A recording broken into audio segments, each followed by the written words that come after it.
The Chandigarh Lalit Kala Akademi welcomes you to its grand annual offering, a sumptuous week-long banquet of art with the choicest fare from leading artists and contemporary masters. This year being the 100th birth anniversary of the renowned Amrita Sher-Gil, the Art Week has been dedicated in memory of her contribution to art. It is a privilege to have amongst us Shri K.K. Sharma, the advisor to the administrator, Chandigarh Administration, to inaugurate this Art Week. Mr. Sharma's keen interest in all forms of art is borne out by his presence at most of the theatre, music, dance and art events held in Chandigarh, as also by his approval for projects mooted by various cultural organizations. We welcome you, sir. May I request Mr. Diwan Manna to present a bouquet of welcome to Mr. Sharma and to welcome you all.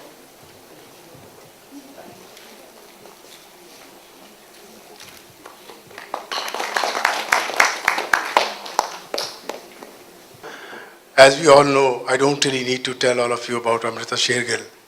She was an icon and she was somebody who belonged to this soil. Though she was not born here, but be it Lahore, it was part of us. Then she went to Shimla. Then now, Shimla was also a capital of Punjab. Now Chandigarh is the capital of Punjab, so we can somehow claim that she is ours. I wouldn't take much of your time. I'll only, go through the technicalities. First of all, this is not technicality, this is from heart. I welcome Mrs. Anjolie Ela Menon the second time to the Lalit Kala Akademi. She's so generous, so kind, that whenever we have requested her, in spite of all the engagements, she always says yes. She never says no to Chandigarh. Thank you so much. And I welcome Shri S.Kalidas, a renowned scholar, writer on art and music, and the son of the great J. Swaminathanji. He is amongst us. He's come for the first time, though we've been wanting to have him here, but it is our kind of lack of organizational skills that we couldn't get him earlier. Thank you so much for being with us. This evening we'll have this order. Mr. Kalidas will share his thoughts and through a slide lecture, because we are not going to have to the Visual Arts Academy. Then after that, it'll be followed by Mrs. Anjolie Ela Menon's slide lecture. She's going to talk about her new project, which is recently done at the Mumbai airport. After that, these two giants of Indian art, two thinkers, they will engage in a dialogue. We thought of this festival long time ago because we wanted to dedicate something to Amrita Sher-Gil ji. Now, Chandigarh, as we all know, is a city which has intellectuals, scholars, writers, painters, theatre personalities, all kinds of people who are interested in the arts as such. And then we thought, why not have a festival in which thinkers, writers, curators, critics, historians, and artists, they get together and discuss whatever is ailing, whatever is happening in the field of art. So during this whole week, we'll have today Mrs. Anjolie Ela Menon and S.Kalidas. Tomorrow we have another interesting, very, very interesting rather, artist called Pushpamala N. She makes herself as a subject of her works. Then, of course, we all know about Ashok Vajpeyi, and he is going to speak about the visual arts, and he's chosen a subject which is titled as Loving the Arts. So he'll not be speaking only about visual and plastic arts, he'll be speaking about other arts as well. Then the day after we have Sheba Chhachhi, and she's been a wonderful artist for the last almost 25 years now. And then accompanying her will be a very good writer, historian. She's from Chandigarh, Kavita Singh. She's been a student of Professor Goswami. She's a signature now in the field of art history. Then after that, we have another young, very, very exciting artist called Mithu. She is the Skoda Prize winner. And with her will be a young art writer, Girish, Shahane, a former editor of the art magazine, Art New magazine of Bombay. Then on the fifth day, we have Amrita's niece, her sister's daughter, Navina Sundaram. She'll be showing a film which is made on her and also sharing her thoughts through a visual slideshow with you. Then we also have Dayanita Singh the same evening. On the 6th day, we have very, very important artist, Anju Dodiya. With her will be one of the doyens of thinking on art and cultural writing, Sadanand Menon. 7th day, it's a whole day seminar, 10 a.m. to 6 p.m. That morning, we'll begin with Atul Dodiya. Everybody knows about Atul Dodiya here. He's been here and he's done 5 days workshop with us. With him will be Dr. Alka Pande. Then with them, another very, very well-known personality from the field of art. She's the director of the Daw Bhaji Museum of Art, Mumbai, Mrs. Tasneem Mehta. Second session, we'll have Rubina Karode. She's the director of the one of the very good private museums, Kiranada Museum of Art. Along with her will be Mr. Kishore Singh. He is the head of the exhibitions and publications with Delhi Art Gallery, apart from being a prolific writer on art and other issues. And he's been following the Indian art market and writing about it very, very prominently.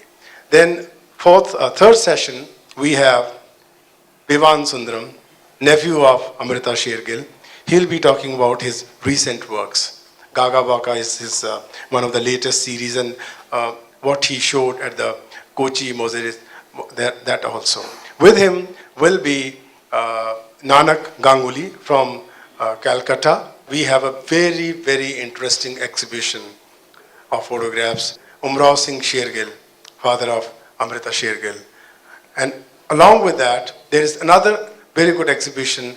It's a retake of Amrita by Diwan Sundaram, in which he has taken the photographs of Umrao Singh and done something which you will see there. That exhibition will be inaugurated after this session of slideshows and the dialogue.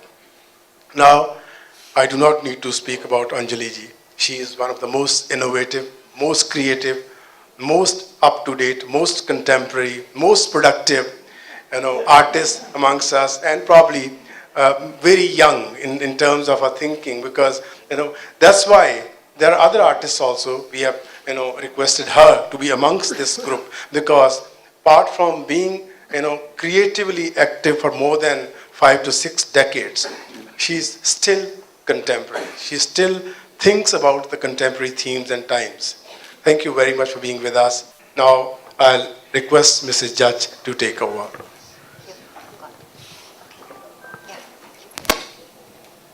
May I request Mr. Sharma to please present bouquets to the artists to welcome him.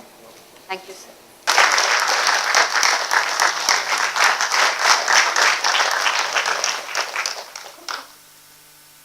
And to Mr.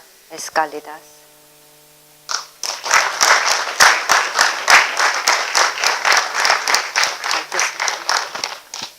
Thank you, sir. Sir, may I request you to please come on stage and formally inaugurate the festival, as well as release the catalogue for the Amrita Sher. Thank you. Thanks a lot.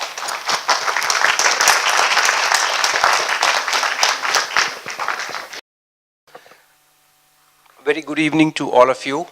Mr. Diwan Manna, Chairman of the Lalit Kala Akademi, the office bearers of the Academy, our distinguished artists are the panelists for today, Madam Anjolie Menon, Mr. Kalidas, other distinguished invitees in the audience, ladies and gentlemen. I am actually very happy that this event that is becoming possible is getting inaugurated today.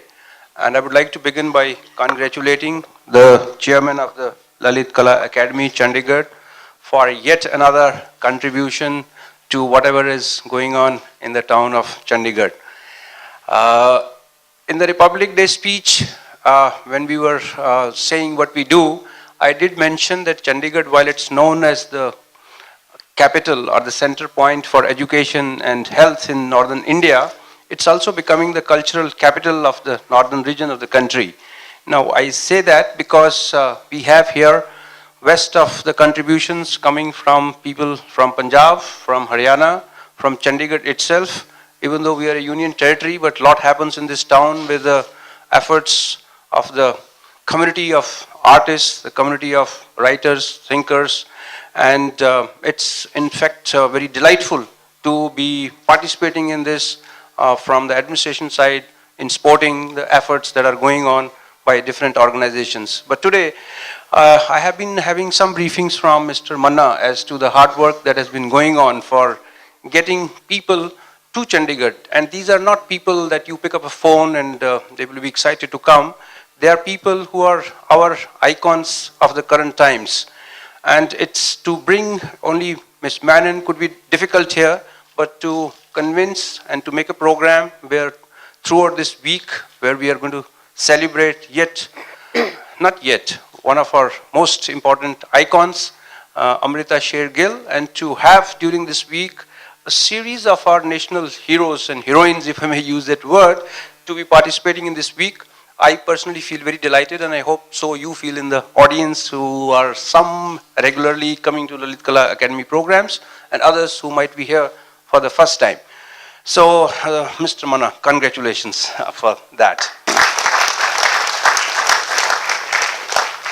I'm happy that in administration we are able to provide and do little bit to support the work of the academies. We are generally able to provide some financial support. There are other issues. I don't want to go into them at this stage, but I'm happy that this year we did enhance the grants of the academies. If that is becoming useful and all of you in the hall like the programs that are consequently being staged, I am as well happy as you would be consequently.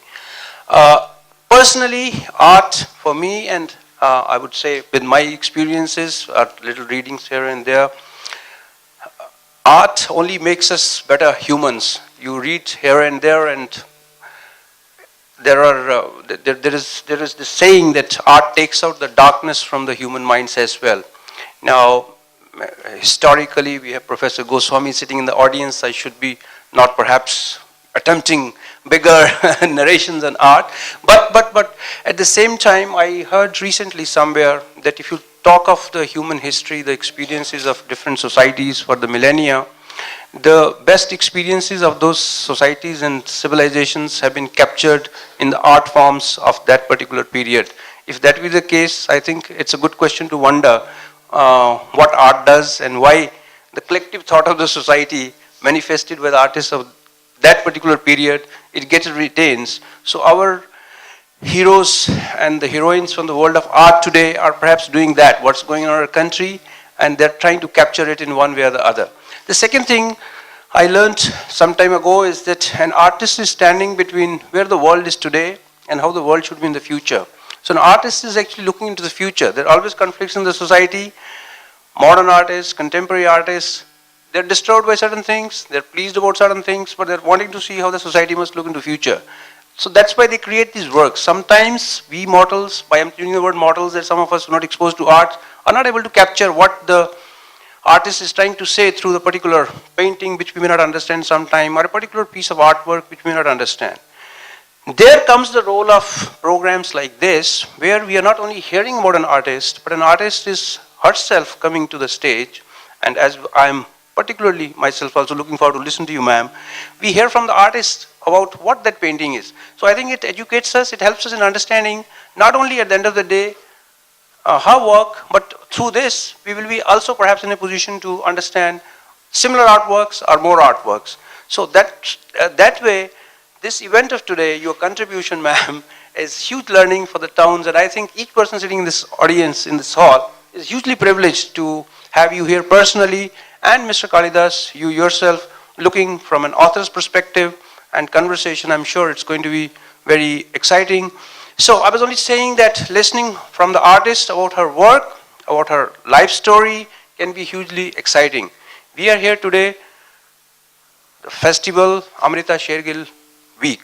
If you have to understand works of Amrita Sher-Gil itself, it will take some effort as to the times in which she lived, why she painted in a particular way. For me, not only the works of arts of an artist, but the life story of an artist itself is exciting.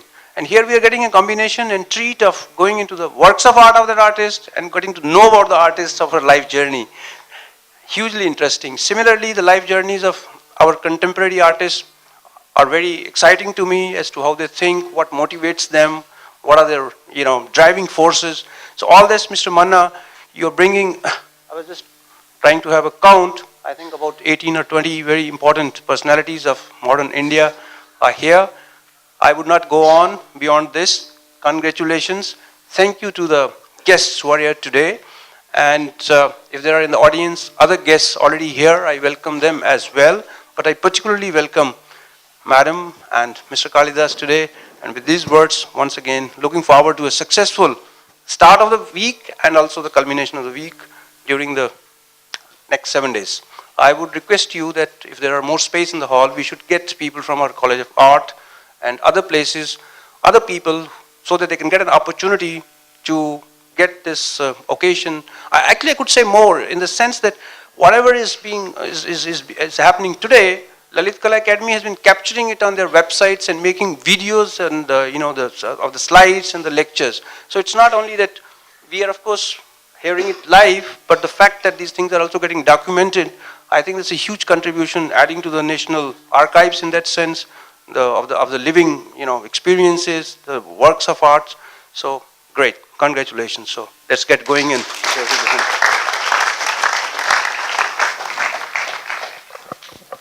Thank you, Mr. Sharma, for this lavish praise, and I hope we deserve it. And I would certainly say that our audience, distinguished audience, deserves it more than us. They have been constantly supporting us, and they keep on supporting us even during difficult times. They are our source of inspiration and strength. Without you, we would not exist. We are for you, and we are there to serve you. Please keep supporting us. Please keep coming throughout the week. I'm sure you would not be disappointed. Thank you, Mr. Sharma, once again. And we have prepared some memorabilia, and Anjolie ji and other artists have very generously allowed us the copyrights free of cost, and we are selling it outside. And there are books on Amrita Sher-Gil. There are books by Diwan Sundaram. There are books on the exhibition. There are books on Umrao Singh's photography, which are on sale there. And you are all welcome. And I would finish this by, I cannot do that without thanking Photo Ink. Photo Ink has sent us the exhibition, and I thank them, and I thank Shri Diwan Sundaram, and I thank Mrs. Jaswinder Kaur, the director of the museum here. She has really thoroughly supported us. We could not really do this festival without her support. They are giving us the auditorium free of cost. They are giving us the gallery free of the cost. And they've also given us other spaces. Thank you so much, ma'am. And I also thank Mr. Ajay Sharma. He's amongst the audience somewhere quietly sitting here, Secretary Culture. And our previous Secretary Culture, Mr. D.K. Tiwari, is also here. I welcome him. And I welcome Professor Goswami. He is, again, a source of inspiration. Thank you so much. May I invite Mr. Kalidas after Mrs. Judge gives us the introduction. Thank you so much. In our Indian tradition, samskar is believed to be a major determiner of a person's predilections and personality. Veteran art critic, musician, painter, and writer S.Kalidas amply bears out this theory. One could say he was born with a paintbrush in his mouth, being the son of the late painter J. Swaminathan. Breathing in an atmosphere of art, he grew up learning classical music from the great masters Pandit Mallikarjun Mansur and Ustad Amjad Ali Khan. Kalidas's particular genius lay in writing, however, and steered him towards journalism. He has worked for over 3 decades in senior editorial positions with major newspapers and magazines, including the Times of India, India Today, The Pioneer, Swagat, and Discover India. Besides English, he has mastery in Hindi, Urdu, Bengali, and S.Kalidas has contributed immensely in documenting on celluloid the Indian art scene. He has conceived and produced programs for ITV India, PTI TV, Doordarshan, and Business India Television, along with archival documentation for the Sangeet Natak Academy, Delhi, the Bharat Bhavan, Bhopal, and IGN CA. His music guru, Pandit Mallikarjun Mansur and Begum Akhtar, have been his particular muses, inspiring him to write their biographies and make films on their lives as well. Dwelling on the concept of ishq and the pain Akhtar suffered as a singer and as a woman, Kalidas brings to her admirers an understanding of how closely her bittersweet music echoed her tumultuous life. His film on Pandit Mansoor won the Golden Lotus at the National Film Awards in 1994. Other well-known books by him include Of Capacities and Containment, Poetry and Politics in the Art of Subodh Gupta, Zarina Hashmi, Radiant Transits, and most recently, Transits of a Whole Timer. This catalogue contextualizes through its documentary fervor the years 1950 to 69, the gestational period of S. Kalidas's father, J. Swaminathan's artistic career. It offers a peep into the mindscape of the legendary artist as he made the transition from being a left-wing political activist to a journalist, critic, artist, and publisher of the controversial art magazine Contra, and then finally to a full-time artist.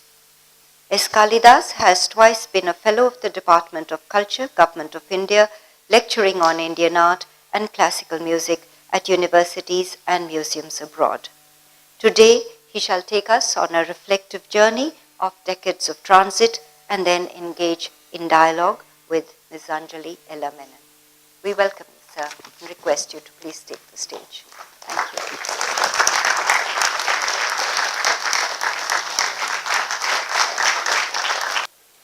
I feel awfully privileged to be here today, and I must begin by thanking the Lalit Kala Akademi, Chandigarh, Shri Diwan Manna ji, especially for having conceived of this whole program and having invited me here for this week-long celebrations of the iconic Punjabi painter, Amrita Sher-Gil. My presentation here today, however, is not about Amrita Sher-Gil. Instead, I shall talk about an exhibition that I curated a few months ago in Delhi on my late father, Jagdish Swaminathan, 1928 to 1994. Later this year, we hope to expand this exhibition to a full-scale retrospective at the National Gallery of Modern Art. This is both an art historical project and also a project that takes me through my own lifetime. It's personal memory too. The exhibition was titled Transits of a Whole Timer. The title comes from the phrase whole timer, which is used primarily by communist cadre to describe those who give all their time and energy to work for the party. The phrase also plays on the word whole as in complete. This exhibition was a wedge from my father's archive. It offered a small window focusing on the highlights of the crucial 2 decades of his life when he made the transition from a left-wing political activist to a journalist, critic, artist, and then to a full-time artist.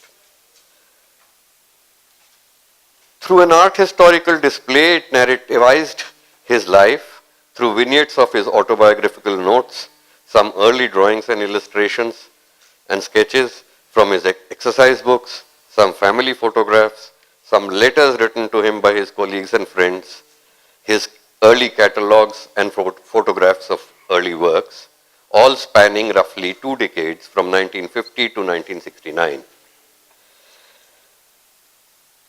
And that shall be the subject of my presentation this afternoon too. My father was fond of quoting Gandhiji's famous saying, quote, "My life is an indivisible whole." The quote ties up with another of his favorite shlokas from the Isa Upanishad. It's a famous shloka. Purnamedaha Purnamidam Purnat Purnam Udichyate Purnamasya Purnamadaya Purnameva Vashishyate. That is whole, this is whole, whole comes from the whole subtracted from the whole remains whole. Swaminathan, or Swami as he was called, was quite taken by this metaphysical concept of the whole or totality, which is also in a sense the zero or the shunya. This concept was very cardinal to his thinking, and it came in handy when he mocked the Marxist notions of progress and history.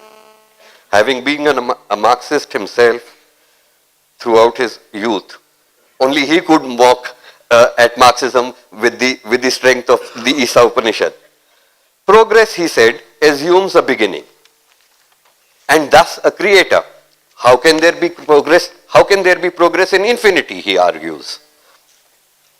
In his painting too, perhaps by intent, he completed the circle as it were by returning to the kind of pictorial imagery towards the end of his life that he had started out doing in the early 50s and 60s. So to trace the arc of his oeuvre, the exhibition had a few examples of his paintings from the last and more well-known stylistic periods of his life. Unfortunately, of his earlier works, very few oils and paper works remain, and we do have some black and white photographs of those early years, some of them I'll be showing. 2 house numbers are central to Swami's life in those years, and they were 6 by 17 and 1890. 6 by 17 Western Extension area, Karol Bagh, was my grandfather's home in Delhi after his retirement from government service in 1945, and where we lived between 1956 and 1968. Before 1956, my father had been living in the Karol Bagh party office till June 1955. Having run away from home and college in 1943 as a boy of 15, he had joined the Congress Socialist Party, worked at the CSP office in Bada Hindu Rao in Old Delhi between 1944 and 1948. And after independence, along with many other Congress socialists, he felt that the Congress Socialist Party was losing its focus. Gandhiji, if we remember, had already asked for the Congress to be disbanded by that time. And my father felt that, along with many other Congress socialists, that the CSP was losing its focus of the Indian Revolution, and he shifted to the more radical CPI that was being led by B.T. Ranadive at that time. The CPI at that time was leading the Telangana rebellion. Telangana is not a matter just that has come up now. It was there in 1948. And the CPI had liberated 10,000 acres of agricultural land from the Nizam's Rizakars and distributed this land among landless peasants. My father, however, balked at the bloodshed, and in retrospect, he calls BTR a megalomaniac. He said, and I quote, "Those of us in the Delhi party who questioned BTR's line were told that the People's Army will take care of us when it reached Delhi." In the first general election of 1952, J. Swaminathan was very active as a campaigner for the CPI. He was also the election agent of Vimla Kapoor, who later became Vimla Farooqi, who was standing from the Karol Bagh constituency. Mohit Sen, the well-known communist ideologue, describes meeting Swaminathan at the CPI office in 1953 in these words, and I quote, "Swaminathan had come to the Communist Party from the left socialist group led by Edatatta Narayanan and Aruna Asaf. He was a party whole-timer in Karol Bagh. He was in love with a beautiful young student whose parents were more than somewhat skeptical about his ability to take care of her. He also wondered whether he could combine love with whole-timership. His hair was shorter then, and he was less disheveled, but he was the same Swami of later years of fame and self-destruction. In those days, he wrote striking poems that were a blend of mysticism and hymns to revolutionary struggle. More striking than his poems was his sparkling talk. There was breadth of vision, search for knowledge, and assertion of conviction. He was good at argument, and that specially endeared him to me. I am happy that I strengthened his resolve both to marry his love and remain a whole-time communist. In 1955, actually my father met my mother while he was addressing the crowds in the 52 elections. She was in the audience. And then the affair continued for 3-4 years. They both came from different communities. He was a Tamil Brahmin. She was also a Brahmin, but from Kumaon. It took them some years to get married. In 1955, when Swaminathan married my mother, Bhavani Pande, he had to move out of the party office, and he had no place to take my mother to. Shripad Amrit Dange, the veteran trade unionist and CPI leader, arranged for them to stay for a few months at a sanatorium for workers in the forests of Betul in Madhya Pradesh. There, he had his first experience with tribal life, something that impressed him deeply, and he was to delve into the tribal arts and tribal social norms later on in life.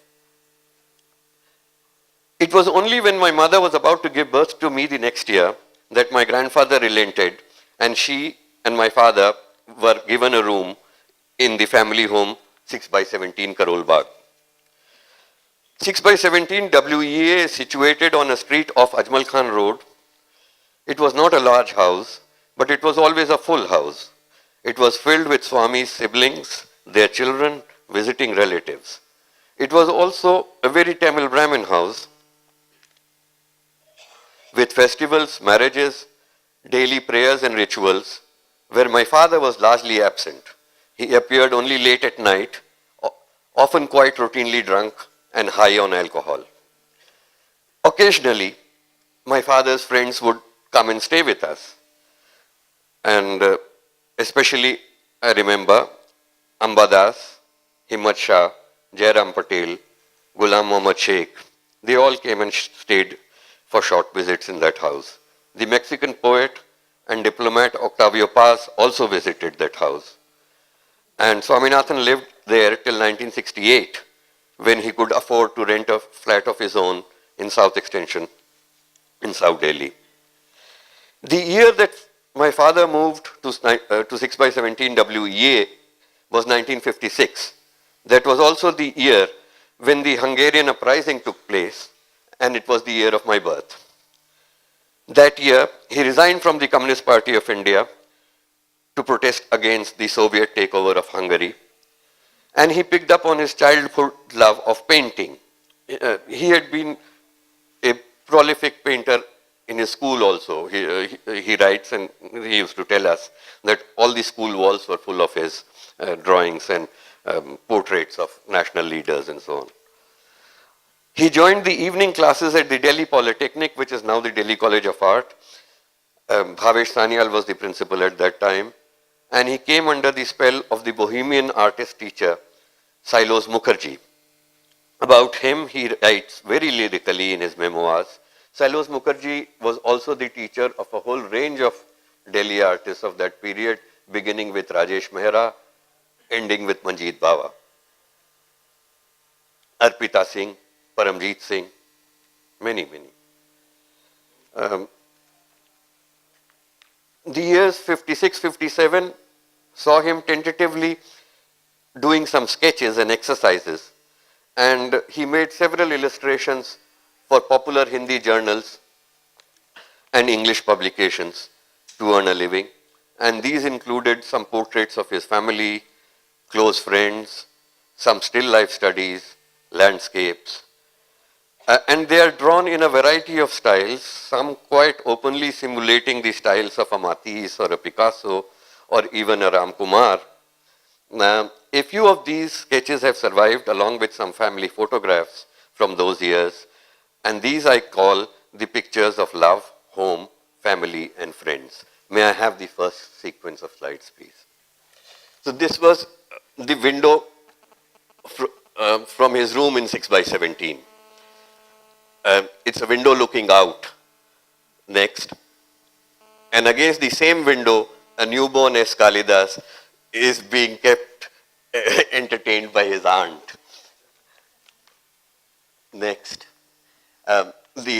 My grandparents, my aunts, I'm there too, my brother and my cousins.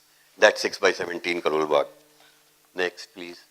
My grandmother, Swaminathan's mother. Next, please. His sister, Dharma, and Dharma actually lived for Chandigarh for about 15 years, she lived in Chandigarh. Next. Nirmal Verma, he is the younger brother of the artist Ramkumar, a Hindi novelist and writer. Nirmal was Swaminathan's closest friends. He was also a member of the Communist Party in the 50s and the 60s. Later he went to Czechoslovakia and was a personal friend of Dubček. And he was part of the Czech uprising and the Czech rebellion of 68. Next, please.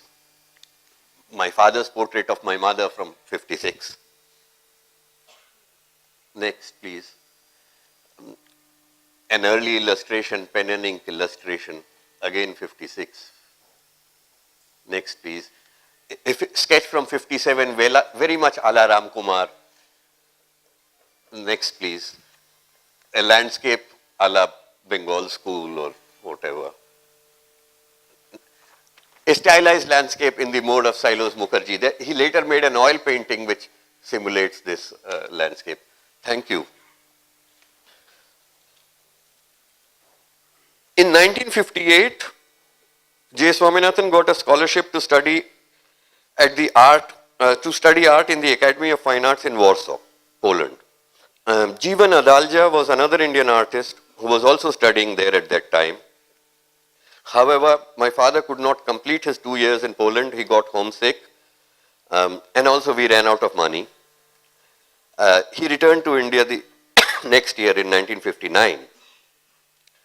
But very soon, in 1960, he had his first public showing with two other Delhi artists, Narendra Dixit and Pyare Krishan Razdan.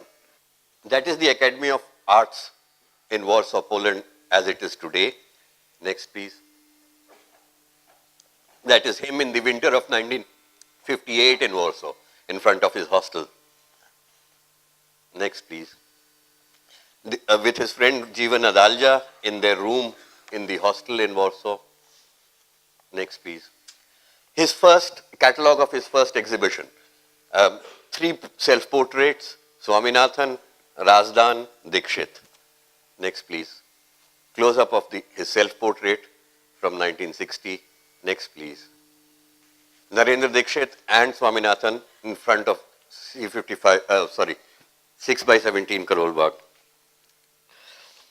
Thanks.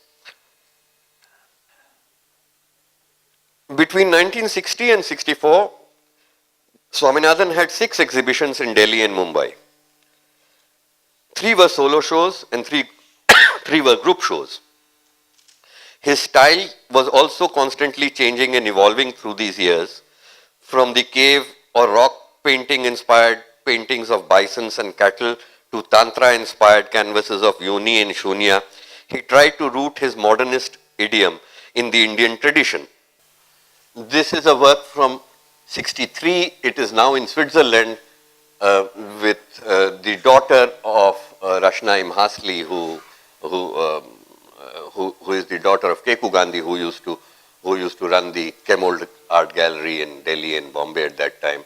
And my father writes that he was perhaps the first to introduce tantric symbolism to modern art.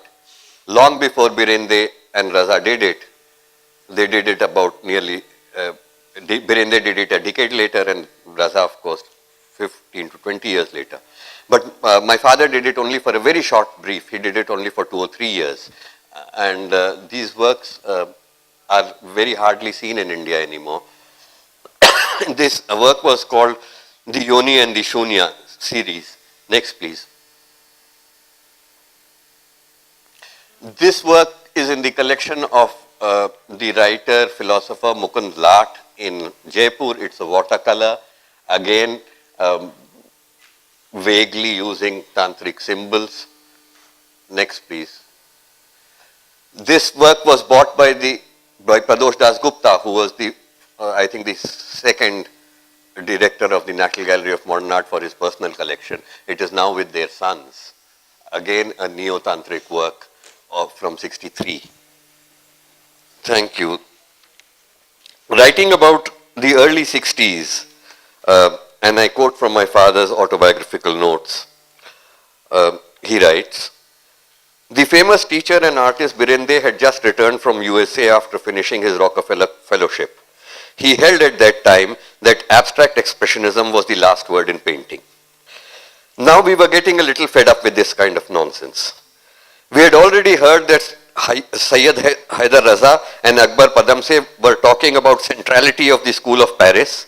Satish Gujral was fulminating against easel painting itself, upholding that mural art was the only real thing after his study in Mexico, and now New York was being added to that list. Some of us thought that it was time to call a halt to such nonsense and rethink on the situation. I met Jairam Patel, Ambadas, about this time, and we talked and talked, mulling things over glasses of chai, rum or beer, whatever we could get at that time. We talked and corresponded with other artists, notably Rajesh Mehra, Ghulam Sheikh, Jyoti Bhatt and Raghav Kaneria, and after several meetings, ultimately we met at Bhavnagar, Gujarat, in the house of Jyoti and Jayant Pandya, formally to launch the group 1890 in August 1962. 1890 did not mean anything. It was just the number of the house where Jyoti and Jayant lived. Group 1890 held its first and only show in October 1963.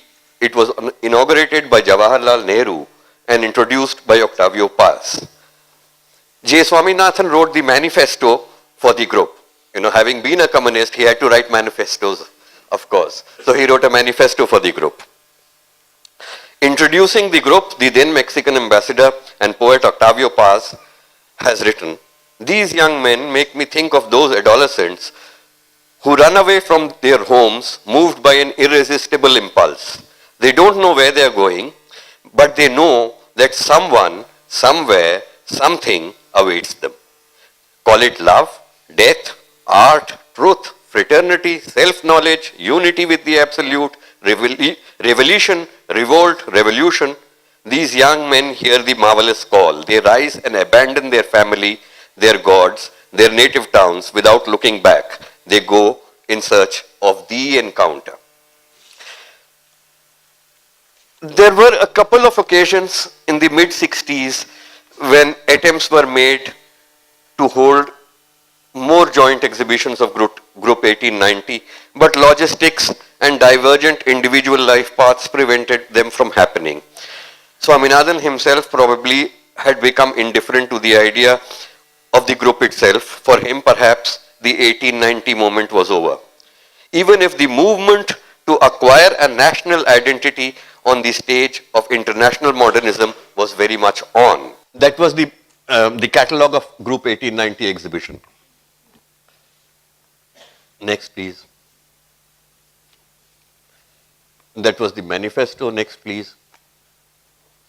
That's a picture taken by a very important photographer called Kishore Parekh. His son, Sandeep Parekh, is in Bombay now. Kishore Parekh was the chief photographer of the Hindustan Times, under whom Raghu Rai trained. So this is all the members of the group 1890 at Qutub Minar in 1961. Next, please. The inauguration of 1890. I am offering the rose to Nehru. Next, please. Raghav Kaneria's sculpture, my father Raghav Kaneria and my younger brother Harsha. Next, please. My father's portrait, again from 63, by Kishore Parekh. Thank you. Nationhood and identity. These two decades, 1950 to 1970, were not only seminal to what is now somewhat easily called Nehruvian modernism, but also to Swami's own becoming and his oeuvre.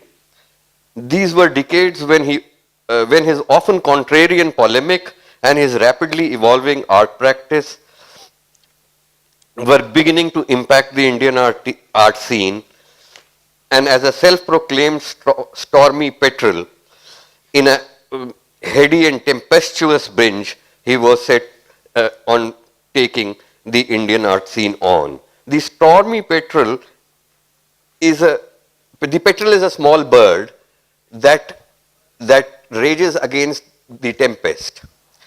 It is from a 1901 poem by Maxim Gorky, the Song of the Stormy Petrel. It was Lenin's favorite poem. Lenin called it the battle anthem of the Russian Revolution. And it's interesting that even in the late 60s, my father is comparing himself to the stormy petrel, that someone who is small but taking a stand against the tide, as it were. He felt deeply the need to modernize on one hand, but yet rejected the Western model. And that was the leitmotif of pretty much the Indian scene in those decades. We were getting modernized, but there was this very strong sense of nationalism which continued after the independence movement through the 50s and the 60s. So there was also a rejection of West. In Swaminathan's view, in art, this could only be done by rejecting both the Bengal school and the Bombay progressives. He called it clearing the field of scrub before planting it anew. He went about it with an aggressive passion and an acrimonious anguish that in retrospect prompts a critic like Geeta Kapoor to describe him as a commissar in camouflage. He has himself confessed, and I quote, "If I had an artist's scruples in politics, I perhaps brought something of a revolutionary's ruthlessness into art. Quarreling, contradicting myself, blowing hot and cold at the same time, I have enjoyed it all these past years." Unquote. In the high noon of Nehruvian era, a sense of modern Indian nationhood was being forged, and for Swaminathan, that identity, howsoever problematic, amorphous, was still important. In the manifesto of the group 1890, he proclaims, "From the early beginnings in the vulgar naturalism of Raja Ravi Verma and the pastoral idealism of Bengal school, down through the hybrid mannerisms resulting from the imposition of concepts evolved by successive modern Western movements, tortured alternately by memories of a glorious past, born out of a sense of futility in the face of a dynamic present, the urge to catch up with the times. Modern Indian art, I'm afraid, by and large, has been inhibited by a self-defeating purposiveness in its attempts at establishing an identity." Now, this is an interesting problem. At one level, we are trying to internationalize. On the other level, we want to assert our identity. You can't have both. So that was the problem of that generation. Swaminathan was acutely aware that India was born as a nation state too late. The concept of the nation state, as we know, was developed in the West between the two world wars, between 1916 and 1945. He was aware that India was born at a time when the very concept of the nation state had become obsolete. He saw that the consequences of technology were going to be global. It is interesting that nearly half a century later, in what is now seen and perceived as a widely post-globalized art world, the question of national identity still rankles. Only last year, at the Hong Kong Art Fair, the brash big boy of international curatorial practice, Hans Ulrich Obrist, asked the question, where is the original idea or thought that contemporary India brings to the global table? Clement Greenberg, the American critic who visited India in 1967, had made a similar observation when he commented that Indian art had very little that was worth exporting to the international scene. After vehemently quarreling with Greenberg in person, Swaminathan gleefully agreed with him in print. In an article titled New Promise, he wrote, "The concept of exportability in art pronounced by the American critic Clement Greenberg has more to it than credited by most people here. While the term smacks of commercialism, its meaning is far from being so. What Greenberg meant was the exclusive character of a country's art, which makes it acceptable as a distinct contribution to world art and can therefore be exported or presented abroad. It is in this sense that Greenberg found the Indian effort generally lacking." After taking a hard look at both the Indian and the international art scene in that article, Swaminathan goes on to assert that it is in this context that the strivings of the new painters of the 60s in India becomes relevant. There is a perceptible shift in Indian modern movement. We are perhaps on the threshold of a meaningful upsurge. Among the artists working in significant directions away from the false modernism of the previous decades are names like Ambadas, Jairam Patel, Himmat Shah, Rajesh Mehra, Bhupen Khakkar, Ghulam Muhammad Sheikh, Jyoti Bhatt, Raghav Kaneria, Vivan Sundaram and K.C. Panikar, to name a few. In the classic modernist manner, Swami was bluntly challenging the false modernism of what came before his time to make space for the next generation of indigenously nurtured modernist expression. He could be credited for being relentless in that pursuit. 1 year before Greenberg's visit in 1966, Swaminathan had started a small journal called Contra 66. Of course, it had to be contra, it had to contradict everything. So he called it Contra 66. Amongst the contributors were Philip Rawson, M.F. Hussain, Shamlal, Ram Kumar, Andre Breton, John Cage, Anil Sari, Jairam Patel, Guy Patel and Octavio Paz. Each issue came with an original signed lino cut, and 3 issues had prints by Himmat Shah, Rajesh Mehra and Ghulam Muhammad Sheikh, and the last one had one by J. Swaminathan. He writes in his autobiographical notes, "On Octavio's prompting, I started an art journal called Contra, which was short-lived but highly controversial. Many leading artists who had subscribed to it did not like the criticism poked at their work, and one day, in a specially arranged luncheon meeting, they gave me the drubbing of my life. They said, I cannot use their money to debunk them. And anyway, I had no right to both paint and write at the same time. It was unethical. Brothers, I said, I will close the journal down, and I did. But the battle for painting was on, and who can deny the emergent force placed under the sun anyway? Contra 66 was an important station in Swaminathan's transit, and I included all the 4 issues and some letters that it generated in this show. A year before, Octavio Paz had already written a poem on my father, titled To the Painter Swaminathan, for his exhibition catalogue. So this is Contra 66 issue. It's a highly minimalistic design. I think the design was by Jairam Patel, if I'm not wrong. Next, please. And these are the 4 lino cuts that came with it. This one is by Himmat Shah. This one is by Rajesh Mehra, Ghulam Muhammad Sheikh. This is a letter that Bal Chavda from Bombay wrote with a pen portrait sketch of Swami on the left. Next, please. Geeta Kapoor, November 30, 66. Swami, I am leaving my subscription money for 6 months. Very honestly, that's all I can afford at the moment. I sent my last copy to Vivan. Would you keep one for me and leave it at Kunika? The article I owed you, could you call me? I have an explanation. Thanks, Geeta. Next, please.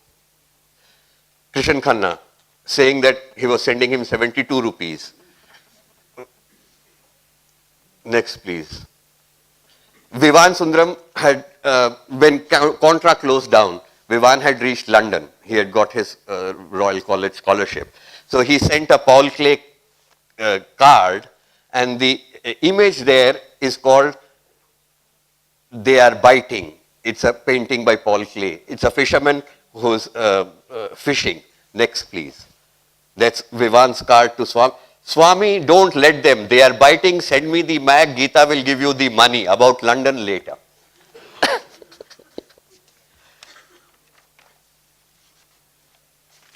Next, please. That was his catalogue of 1965, where Octavio wrote the poem on him. And the photograph by Kishore Parekh. Thank you. After Contra 66 folded up, Swaminathan rejoined journalism for a short while, only a few months. He joined Aruna Asaf Ali's United India periodicals as the editor of the Hindi Patriot. At 700 rupees, the salary seemed good. Then in August 1968, the Soviets marched into Czechoslovakia, and Swami had to resign again because the Patriot as a policy supported the Soviet Union. Within a couple of months, luckily, however, in the winter of 68, he was awarded the newly instituted Jawaharlal Nehru Fellowship. During the fellowship, he toured the remote regions of Kinnaur in Himachal Pradesh, Bastar in Madhya Pradesh, and Kutch in Gujarat to extensively search for what he called the traditional Newman. After Betul of 1955, this was his second and more studied and extensive encounter with tribal and pastoral peoples of India.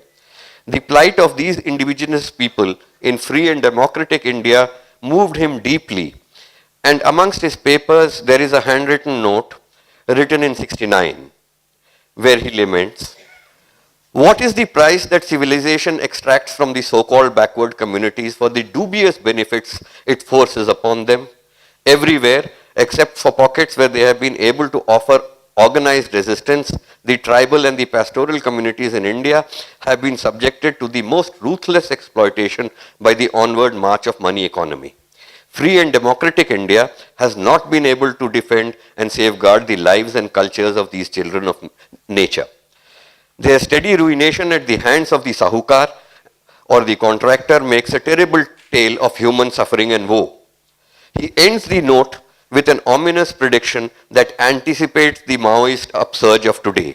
He writes, "From the Nagas in the northeast to the Bhils in Madhya Pradesh and parts of Maharashtra, we have an almost unbroken continuous tribal belt extending over 6 states of modern India. Naxalbari and Srikakulam are early warnings. They happened in 68. Of what could develop into a raging forest fire if our socialistically oriented government does not take heed. The tribal and the pastoral communities in India are too numerous to be liquidated in the natural process of economic evolution. If a rigorous policy of protection from the depredation of money economy is not pursued, these people may well become the spearhead for a prolonged and bloody civil war." Unquote. He saw that coming in 68, and I'm sure the form I found this note in was that I'm sure he must have shared it with Mrs. Gandhi, whom he knew well. This deep empathy with the tribal and the pastoral communities lasted for the rest of his life. In 82, he was asked by Arjun Singh's government in Madhya Pradesh to come to Bhopal and set up the Bharat Bhavan, where he juxtaposed folk and tribal art with the best modern Indian art. His understanding of the term contemporary was almost literal, encompassing all that existed under the sun at the same time. 69 was also the year when Swaminathan was invited to serve on the international jury of the San Paulo Biennale, the second oldest biennale after Venice. It was also the The year before, he had been awarded an honorable mention at the first Triennale of India, no longer quite the revolutionary, though still very politically combative. J. Swaminathan was by 1970 confidently negotiating the turbulent on currents of the Indian art world. The last slide. This was a phase that he called the color geometry of space, where which is almost minimalistic, and where he used geometry and color. Next, please.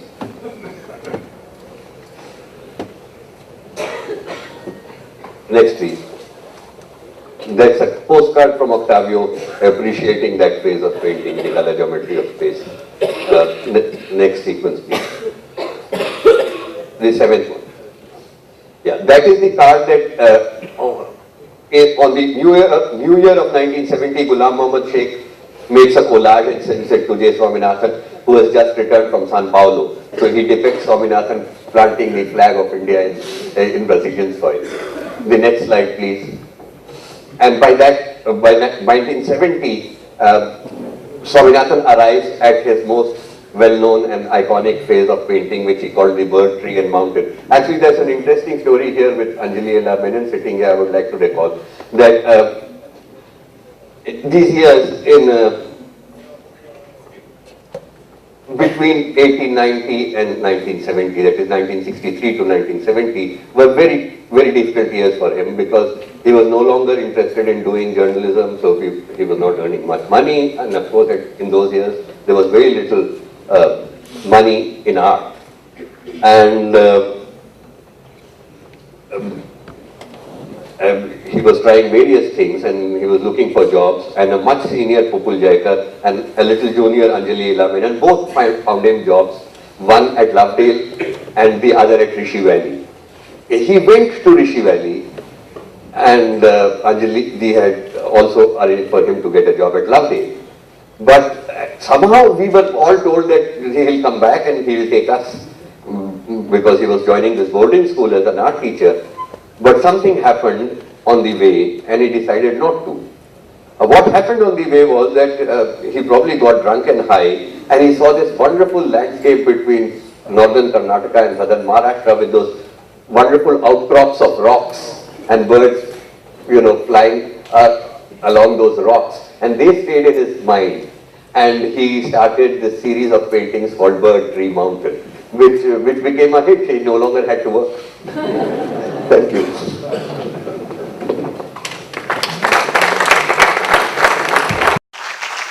Thank you, Kalidas ji. We are not talking about moments, in today's fast food world, when we talk about minutes and everybody wants everything instantaneously. We are talking of, not days or months or years, we are talking of decades. Professor Goswami sitting amongst us, more than 60 years of contribution to the field of art. Anjolie ji, almost 60 years of contribution. We are looking at the history of Indian art. Kalidas ji, who have seen it all. It's not painting alone for a younger generation. You have to be a thinker. You have to be politically, socially, alert and aware. That is what is needed. That is what is the purpose behind this whole art week. Its depth or density, translucence or opacity form the nuances of one's whole creative output. It is with color that one sings, with color that one plummets to the depths of sorrow and pain. So says Anjolie Ela Menon. Her tryst with color began in the 1940s as a student of the Lawrence School, Lovedale, where the art classes under the tutelage of Sushil Mukherjee were, in her own words, an oasis of beauty and calm.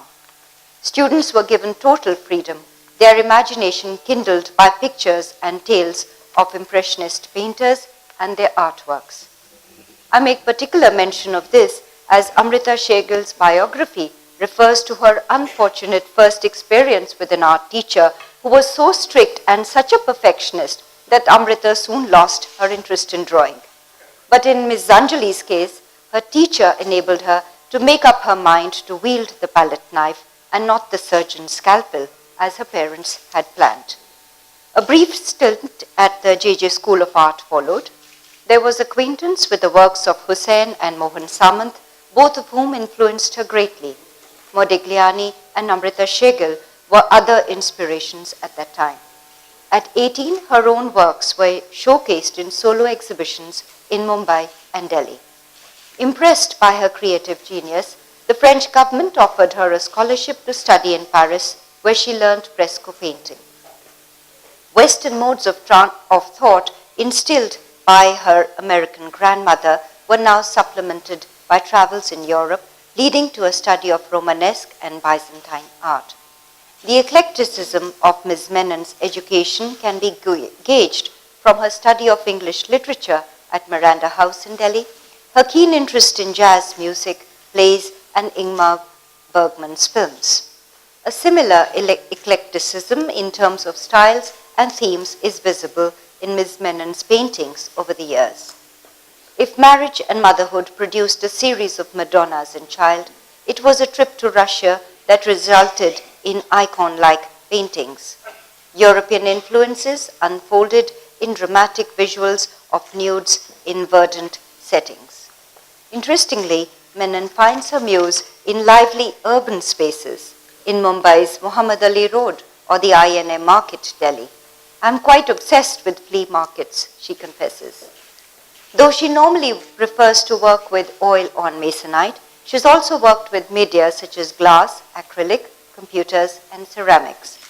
Recipient of the Padma Shri in 2000 and honors by the French government, she has held over 40 solo shows in India and abroad, including a 6-month solo exhibition at the Asian Art Museum in San Francisco.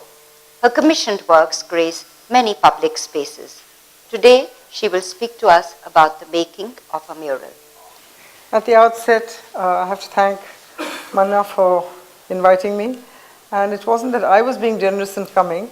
I come to Chandigarh and to Lalit Kala Akademi because of the way that Manna organizes these events with so much meticulous care that I'm very proud to be part of any of these enterprises because he's really doing a wonderful job. Thank you so much, Manna. It's also lovely to be back in Chandigarh, which is, I think, perhaps now in the urban mess that is occurring all over India, perhaps the only planned and beautiful city left. And to be here amongst the wonderful work of Corbusier and of Rock Garden. When Swami talked about foreign curators coming here in maybe 15 to 20 years ago to assess what was going on in the Indian art scene, there was a woman called Catherine Q, which some older people might have known, who had come to India to have a look and to report back to, I think she was with the MoMA in those days in New York, as to whether there was anything exciting going on in India.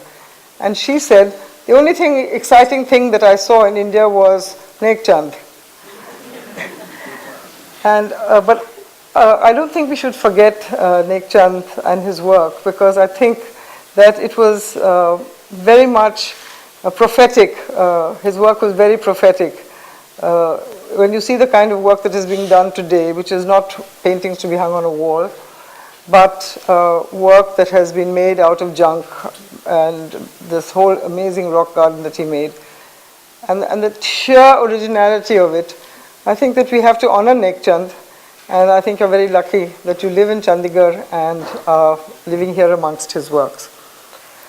What I'm going to do is just go through very briefly these slides. I don't want to make this very long because I know that it's going to be a long evening for everybody.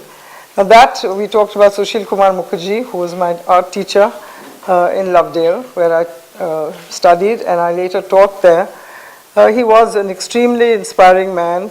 He was sort of a Renaissance man. He painted, he did sculpture, he played the flute, he produced our plays in school, and we were very lucky. When I was talking to somebody today and said, this new generation of artists has the whole world as their oyster. They can download the Louvre today, and they can download Museum of Modern Art tomorrow, and everything is there on the screen. But for us, it was Sushil Mukherjee's 6 precious art books, which were our learning experience of a small coterie of students, whom he rather favored. He would let us look at these books. In fact, the first influence in my life was Van Gogh through one little book of Van Gogh that Mukherjee had. And this was my portrait of him. I must have been about, it's an AED, so I wasn't married then. I must have been about 16 or 17 when I painted that. Next.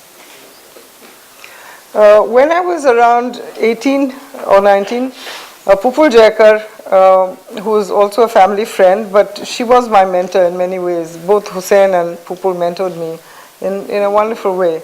She took me with her to New York, just before I went to Paris actually. And she was a great friend of Edgar Kaufman, who was then the director of the Museum of Modern Art.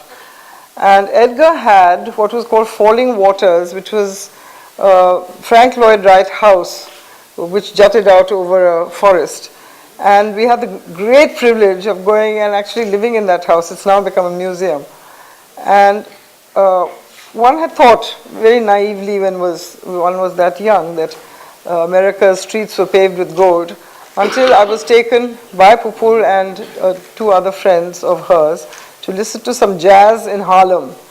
And there I painted this whole Harlem series because I found great parallels to what was happening in our own country, the poverty and the Harlem. It was a real, terribly poor ghetto where there was wonderful jazz being played.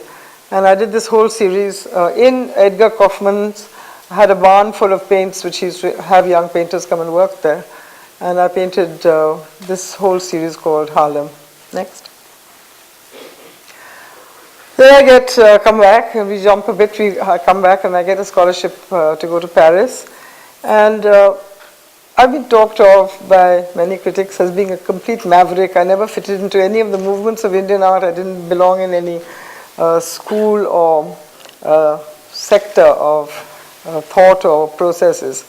And surprisingly enough, there I was exposed to Picasso and Braque and all the moderns in Paris.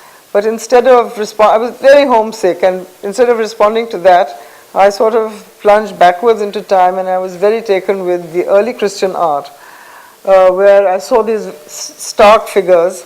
My friend Shama Zaidi and I were in Paris together, and another friend, and we would hitchhike every weekend to some Romanesque cathedral or monument.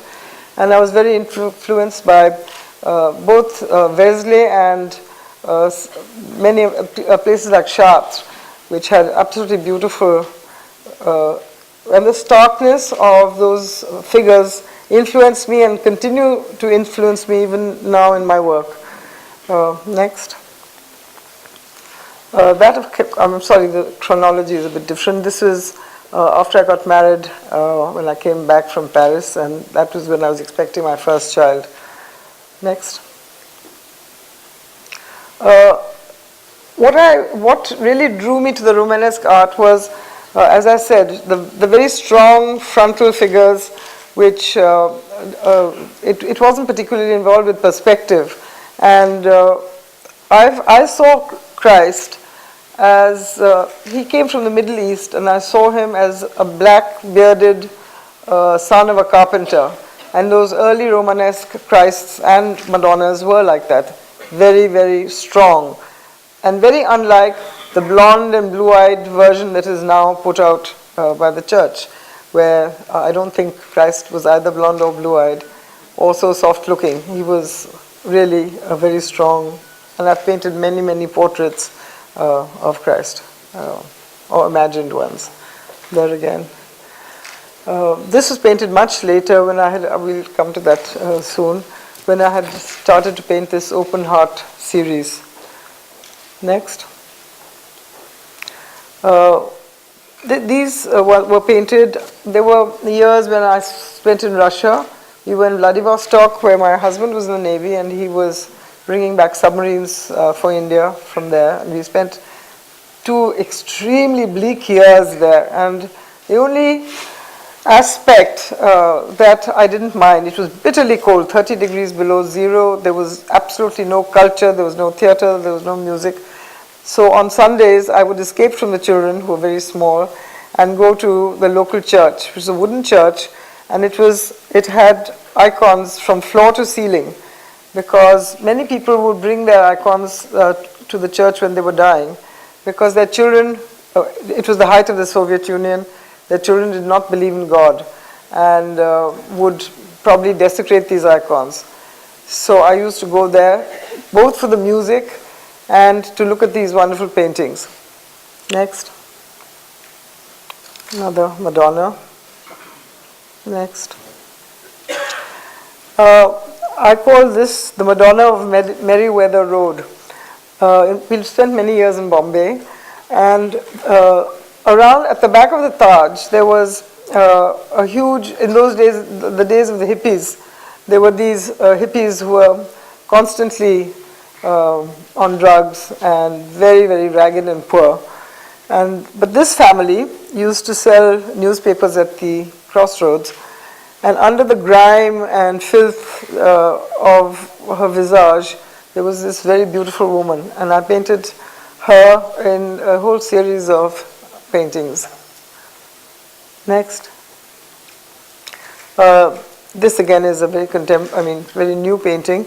I now have my studio in the Nizamuddin Basti, and I call this the Goat People, the series which is called the Goat People, because when my doors of my studio are open on a hot day, the goats come in and they eat up all the drawings because they like eating paper.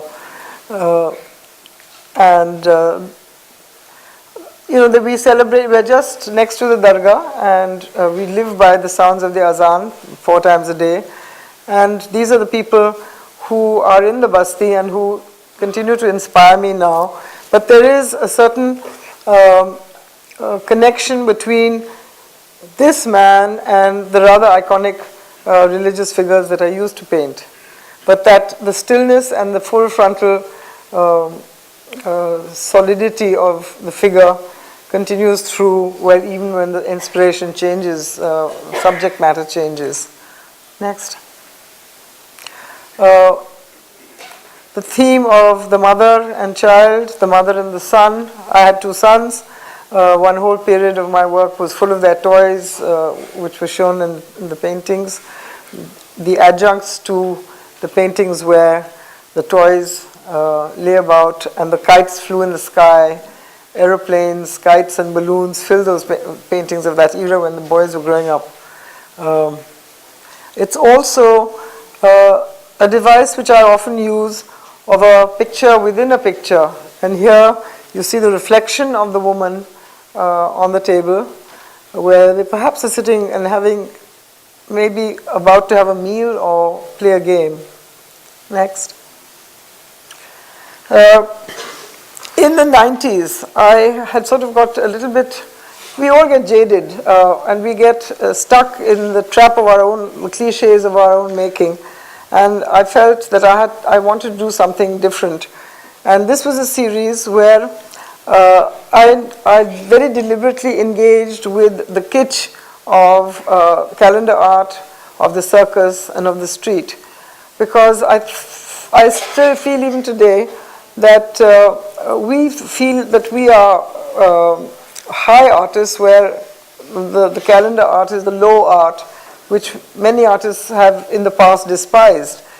But I saw in them a certain skill and beauty in these calendar paintings, and I was surprised to find that the calendar artists, quite apart from the art world that we know, also have a whole art world in which they exist.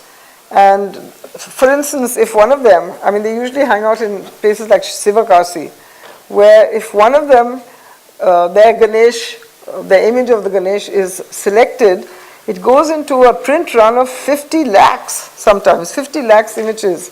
And they have these fantastic machines from Germany. So I got a little view into their world as well. And their paintings were also that man would also get 30 or 40 lakhs for that painting, which was kept in very air-cooled conditions, temperature-controlled conditions, because it became so precious to the people who produced those calendars. And after all, that is the ubiquitous art that adorns every puja room in the country. We'll go into that later on Ravi Varma's influence. But here, I also used the gold leaf gold and silver leaf technique of the Tanjore paintings. But in this whole series, I use them in a more contemporary manner. Sometimes the gold was used for the specks, or as you'll see next, please. I went through a whole phase where maybe about 10 years or so when I painted the nude. But I've also had great debates with Sousa, I remember, because I said that as a woman, one would paint the nude with a sense of empathy, and these were the sisters of the we are the sisters of the same sorority. She is me and I am her. That feeling dominated my approach and the approach of many women painters to the human, especially to the female nude. Whereas I used to say to Sousa, I said, well, you are the voyeur, the one who's tearing the woman apart and exposing her in a very sometimes derogatory way. He obviously had a love-hate relationship with the women in his life because he often painted them in a way that I don't think any woman would. I once asked Sousa, Sousa, why do you paint women with these exaggerated breasts? So he said, Anjali, if you knew the women whom I know, you'd know that this is no exaggeration.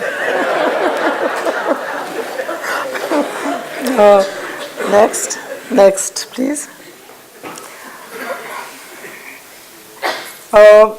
Desmond Doig once had me on the cover of his magazine, and he wrote, I think that Anjolie Menon is a necrophiliac, because there was this element of necrophilia in my work, particularly when a painting is seemingly pleasant, you will find an unpleasant detail which makes me the maverick that I am. Next. When my husband finally retired, we would always live near the sea because he was in the Navy. We both suddenly really missed the sea, and I did a whole series of paintings called Stories of the Sea, and this is one of them. You see the sea in the background, and the woman is really torn in half, wanting to be somewhere where she wasn't. There is always, they say, an element of autobiography in one's inspirations. We are, at the end, we are narcissists. I think most artists are. Next. Years I spent in Germany, again on a long posting with my husband, and that was the worst time in my life. You know, when people talk of the artist's struggle, they often feel that the struggle is the struggle in the garret, not having enough money and starving, not having anything to paint on. That, I've been through that as well. We've been there, done that. But the true struggle of the artist is to be in contact with your muse. And if your muse deserts you, I think that happens with writers as well, when you have, it's akin to a writer's block, that you just feel completely adrift and lost. And for the first 6 months in Germany, I simply, for the first time in my life, I couldn't paint. Otherwise, I paint every day of my life. I could not paint. And then I found in the attic of a neighbor, very, very old German lady, who very kindly said, you can come and make a mess and paint in my attic. Tante Put, we called her, Aunt Put.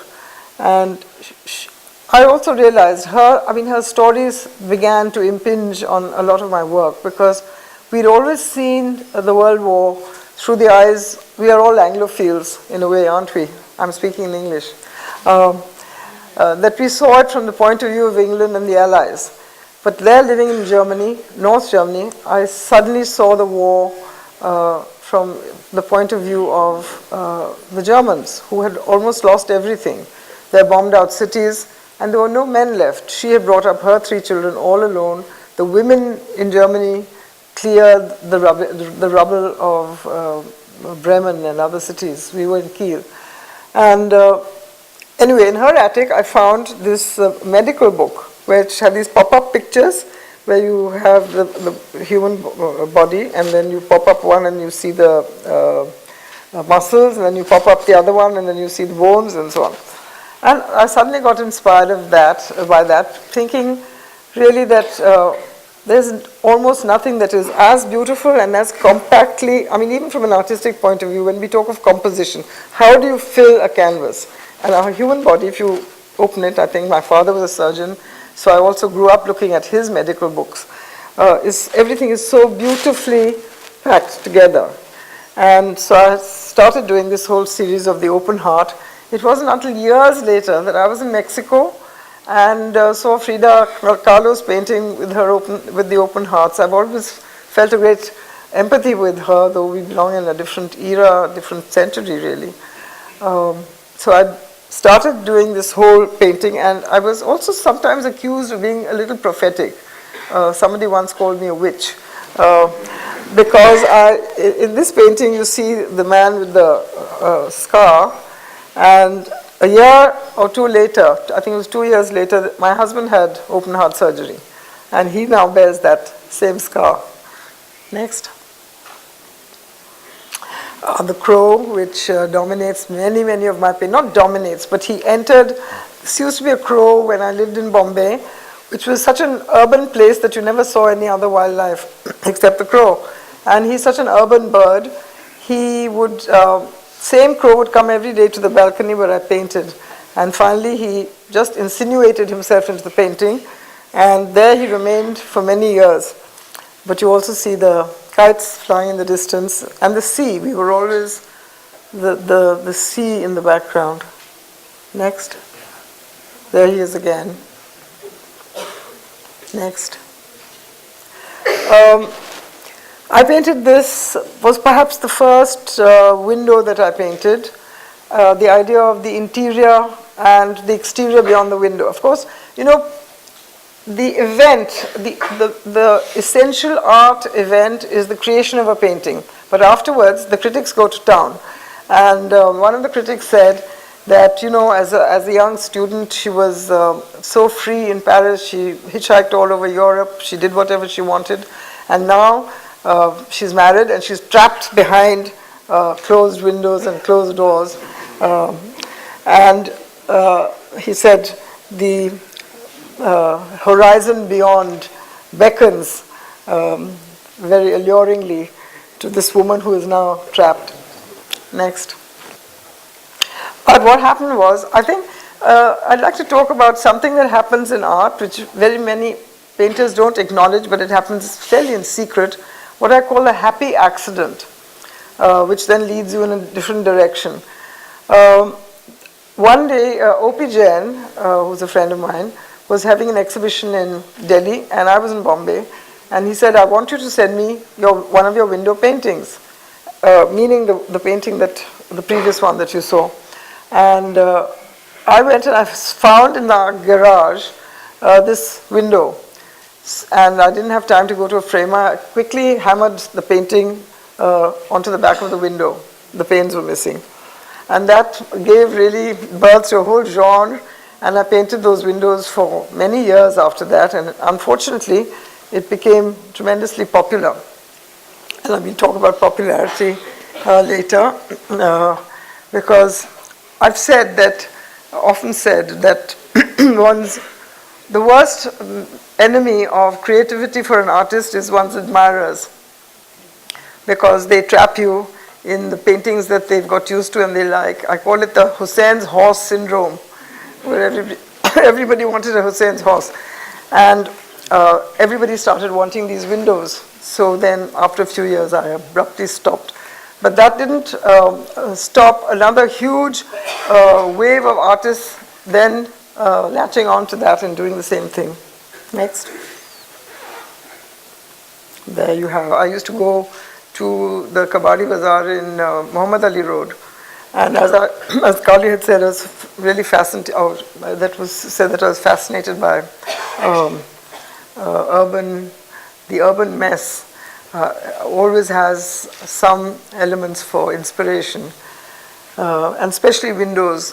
I think I must be something of a voyeur, but I can go down a street and look at those windows and wonder what about the life that's going on inside, behind that window. What's happening? Who's there? What stories are being played out? This is inspired by my friend Astad Debu. This is actually a very recent painting. All my earlier work seemed to be very grounded, very still, whereas now, because of seeing that amazing performance of Astad's with his drummers from Manipur, the figures have begun to fly a bit. Next. There you see again the everyday objects. That's my little niece who was born in England, and I used to take her to the park, and you see the clothes hanging on the line, the swings, the balloons and kites, and her toys. There's a little dead mouse. As I said, there's always the nasty surprise. So there's a dead bird or mouse on the bed, and a jug, which brings me back to the often critics have said how a woman painter's world tends to be a bit different, and I acknowledge that certainly your world shrinks to a certain extent when your children are small and you can't really be out and about, to spaces where everyday objects get repeated as, and they become, by repetition, they become symbols.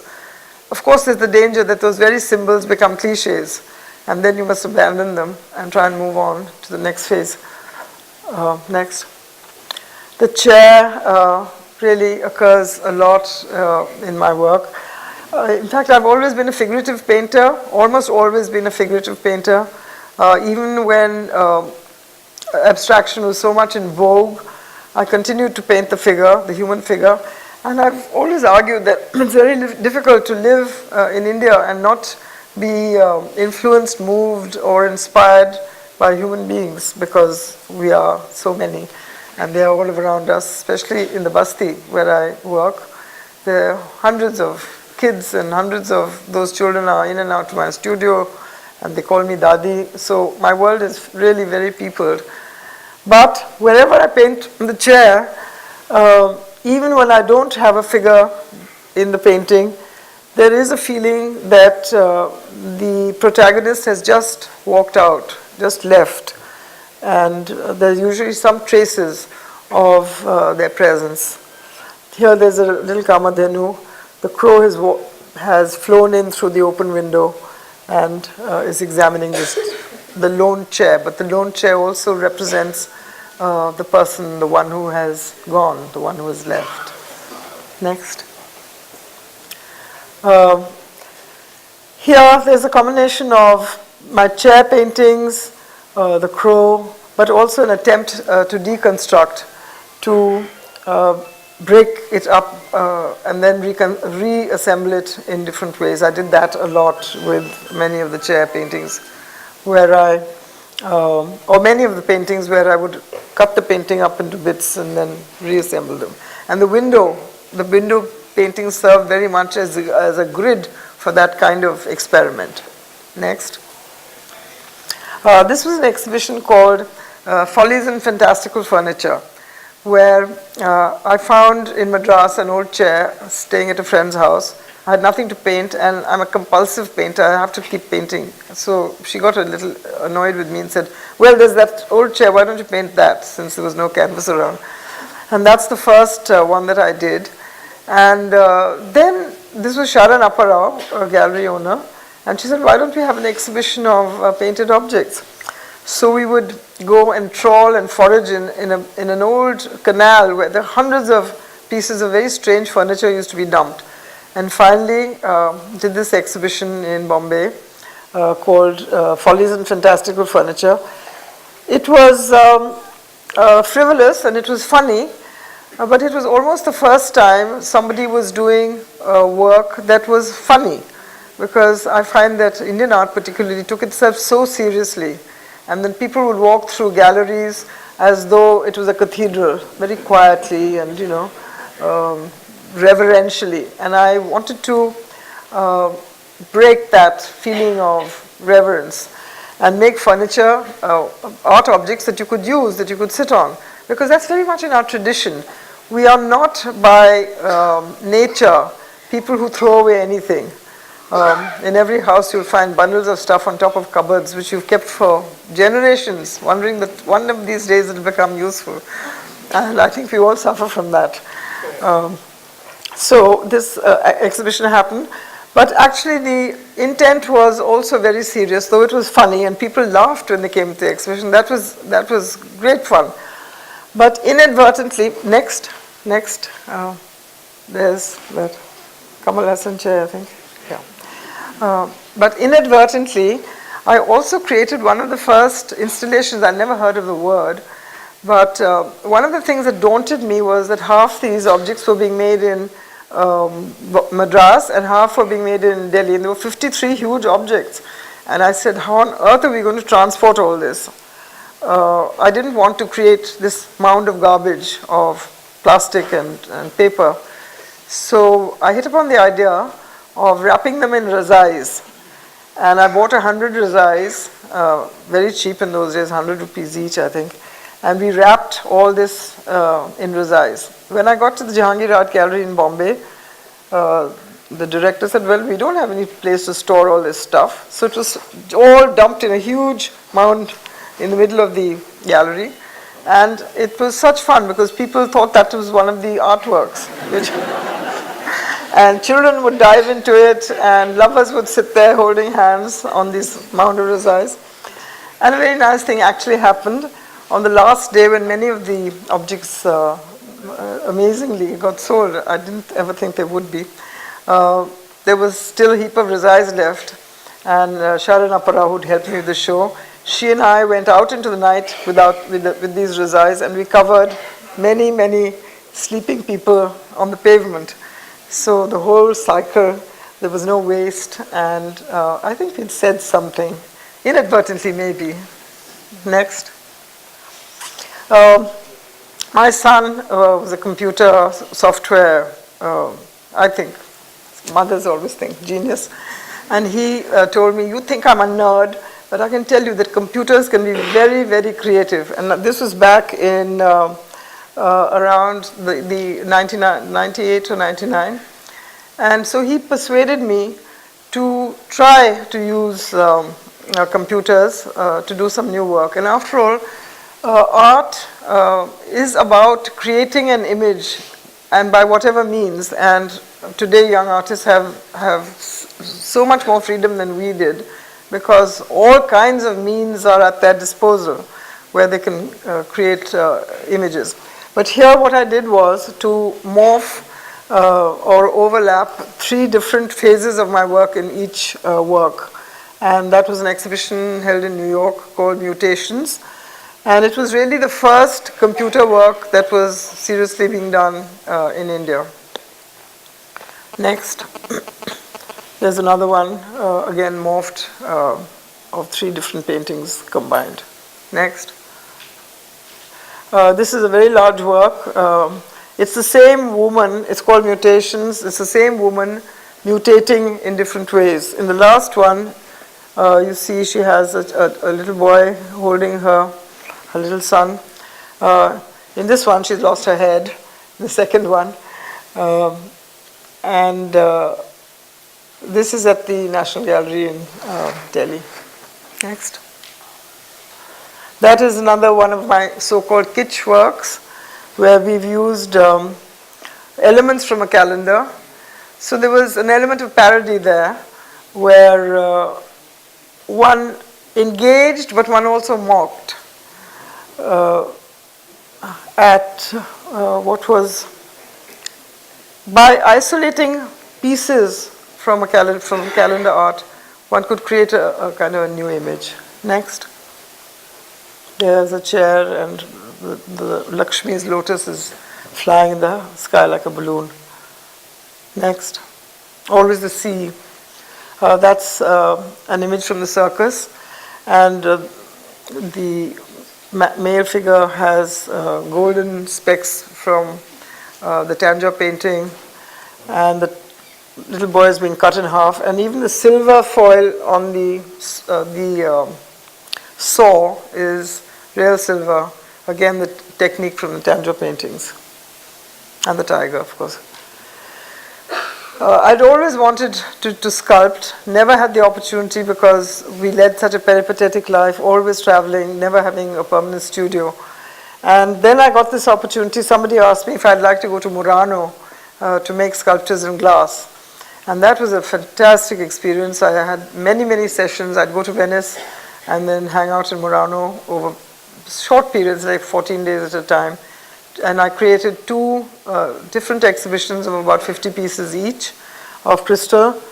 And it was called the Sacred Prism. So though the glass was in Italy, and I worked with the glass blowers of Cenedisi, which was a very old glass blowing firm in Murano, many of the images were from Indian mythology or iconography. Next. The shivlings, there were many of these. What this did for me was that it gave me the opportunity to have not only the third dimension, but the fourth dimension, which is the dimension of light. That glass would transform itself depending on how it was lit or if it was backlit.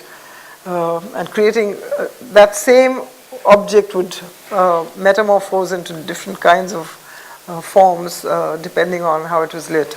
Next. It's another shivling. They're quite large, they're about that size, and they weigh about 5 to 10 kilos each. Next. Next. This is the big triptych, which is about 8 feet or 9 feet tall, and this is the one that has been acquired by the Asian Art Museum in San Francisco. And it's about, as you all know, about the Kavadiyas. I made a small film that was shown, and they had this painting and all the drawings and studies that led up to it in an exhibition which they kept on for 6 months. In fact, I was very lucky because till this exhibition, Museum in San Francisco had never showed modern or contemporary art. They were dedicated to ancient art. They'd had a wonderful Tanka exhibition the year before. And there were two of us. There was a Chinese painter who painted the Three Gorges and my triptych that was shown for 6 months. Next. Again, some critic remarked that after having been in Murano, the influence of glass had come into the work, and you see that the central, perhaps that's true, because the central figure is almost transparent, and the angel flying in the sky is also transparent. But again here, my goat people who so dominate my life. Next. This is a very large triptych again, where I show the mother goddess with the modern appurtenances of power. You can't see it very closely, but she has an atom, a pistol, of course a paintbrush, and so on. In another version of this, the demon's head is that of Veerappan. Not in this one though. Next. This is the mural at the Bombay arrivals airport. The middle one again is one of the windows, and it has a mirror, so that and it's at the end of a corridor. So as the passengers are approaching it, they see their own image in the mirror and become part of the mural. Next. This is the mural called Peace, which was in the VIP lounge, the one where the Prime Minister would receive his visitors in the airport in Delhi for about 35 years. And then they were demolishing this airport, and I was very afraid that the painting would get demolished as well. Fortunately, it was on board, on panels of board, and Nirupama Rao, just before she left as ambassador to America, she actually had it rescued, and it now is installed in the new MEA building in Delhi, in the banquet hall. That's again a very large work. That's also 9 feet In fact, to install it in the new building, they had to cut 6 inches because they didn't have enough ceiling space. Next. This is a very large fiberglass mural, which is in the ITC hotel lobby in Baroda. And it was of a street. I've done another street thing, which I'll show you later, which is just finished for the T3 airport in Bombay. And this is the last one. This is the one that I've just finished. You don't see the whole thing here, but it's called The Walled City. And it talks of a street anywhere in India really. And I've written a text that goes with it, which says that the street is not a place, in India, a street is not a place that takes you from one place to the other. It's the place where we live. It is the place where people do their commerce, they have their weddings, they have their fights, they have their processions, they have their political rallies. The street is really where people live. And there are all sorts of elements. It's rather frivolous because I wanted it to be something positive and jolly, a bit unlike my otherwise necrophiliac work. So it has a balloon, it has an Air India plane flying in the sky, a domed building, which the airport did not allow me to call a mosque. They said they did not approve of that, and I was rather cross. And there is the Golcha cinema with a big poster of Amitabh Bachchan and the children playing. There's a goat, my goat is always there now, and there's a cow and auto rickshaws and taxis, and it's all the things that, and we all coexist on that street with animals and people and vehicles of all kinds. So I think the street is very important to Indian life. Thank you. Are you coming up? Anjolie ji. For those, again, I'm addressing the young. She, by the way, mentioned that I stopped painting for 6 months. I paint every day. In College of Art, we were taught that you have to make 100 sketches every day. I wonder how many of us do it. But like Bhimsen Joshi ji, like Pande Jasraj ji, or any of those doyens of Indian, Riyaz is a must. Even at this age, having attained all what could be, and maybe much more she will do, but Riyaz is a must. May I now invite Kalidas ji.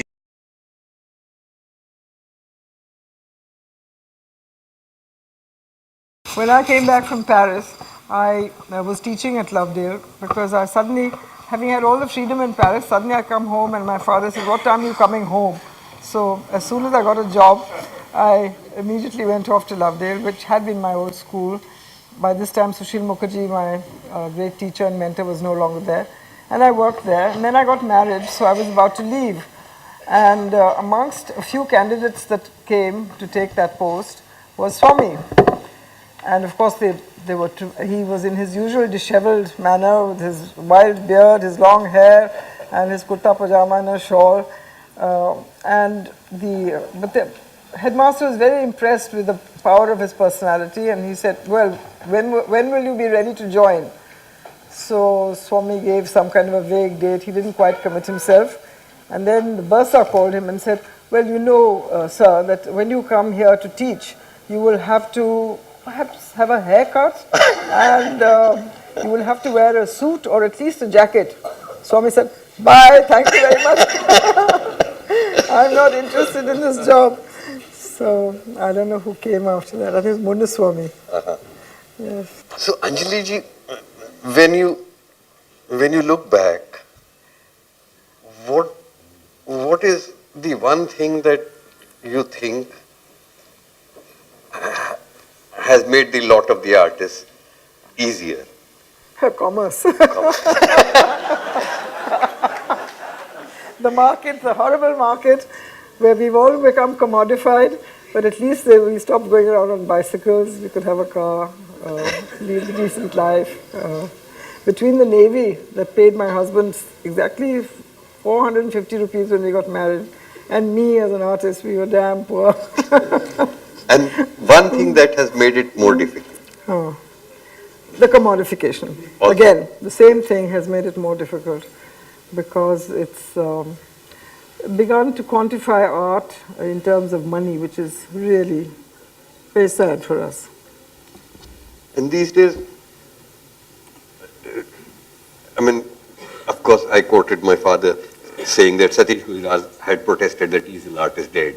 You've always veered away from easel art very often. You painted objects long before objects were, becoming fashionable and long before installations were there. So, what led you to preempt the flow of the art movement, as it were? Well, I've always been so big. As I said, I paint every day, and I seem to have created perhaps too many paintings. But I really have not had time to sit and ponder these questions. I'm still working very hard. I'm half the day on a scaffolding, so I come back pretty tired and haven't had time. Sometimes I have these debates with younger artists, but I don't have time to. I think there will be time when I can no longer paint. I hope that day never comes, when one can sit and look back and then put it all together. Yes. And when you do interact with younger people, what is it that you feel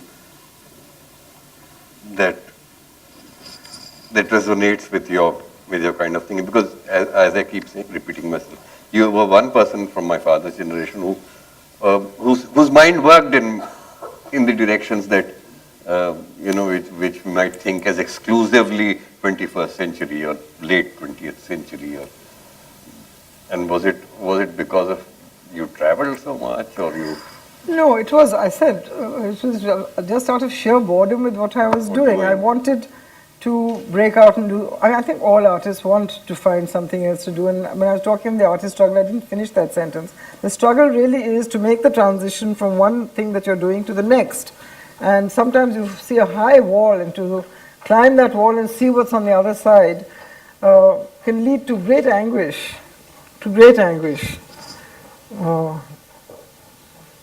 And then recently, for example, there has been a lot of debate about the nude, and I see that you hardly paint anybody with clothes. Yes.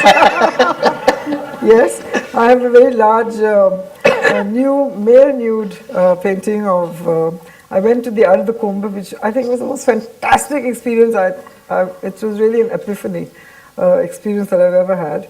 And there were all these Naga sadhus, hundreds of them. And they were covered in ash.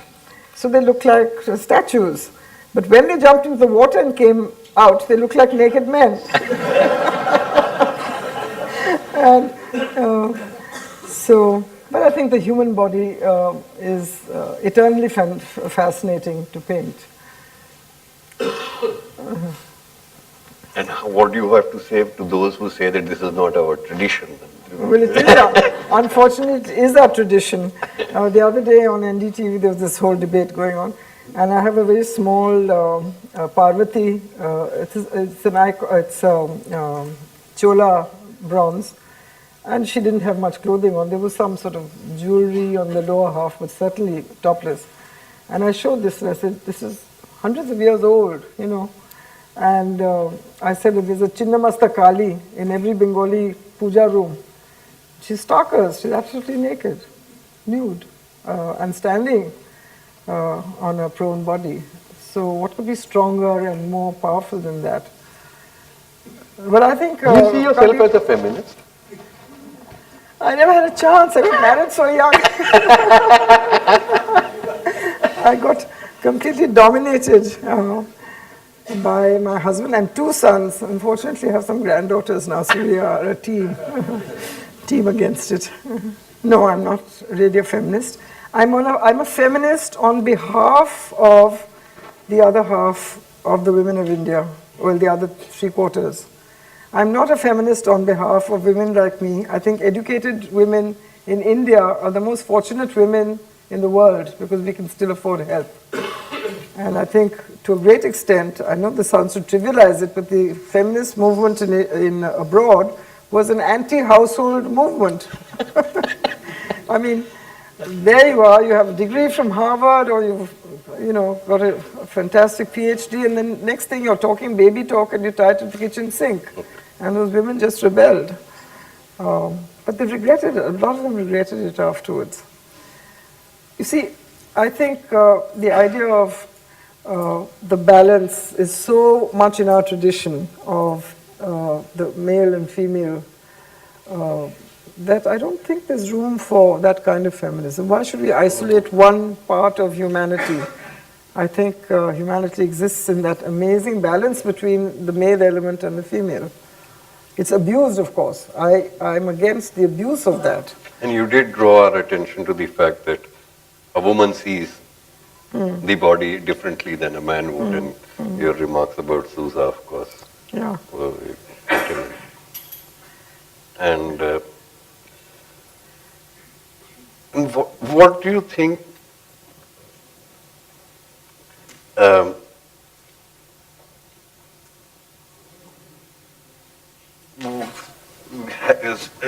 the number of women artists has risen, but there's still very few compared to the numbers of men, not only in visual arts, but in even as writers, for example.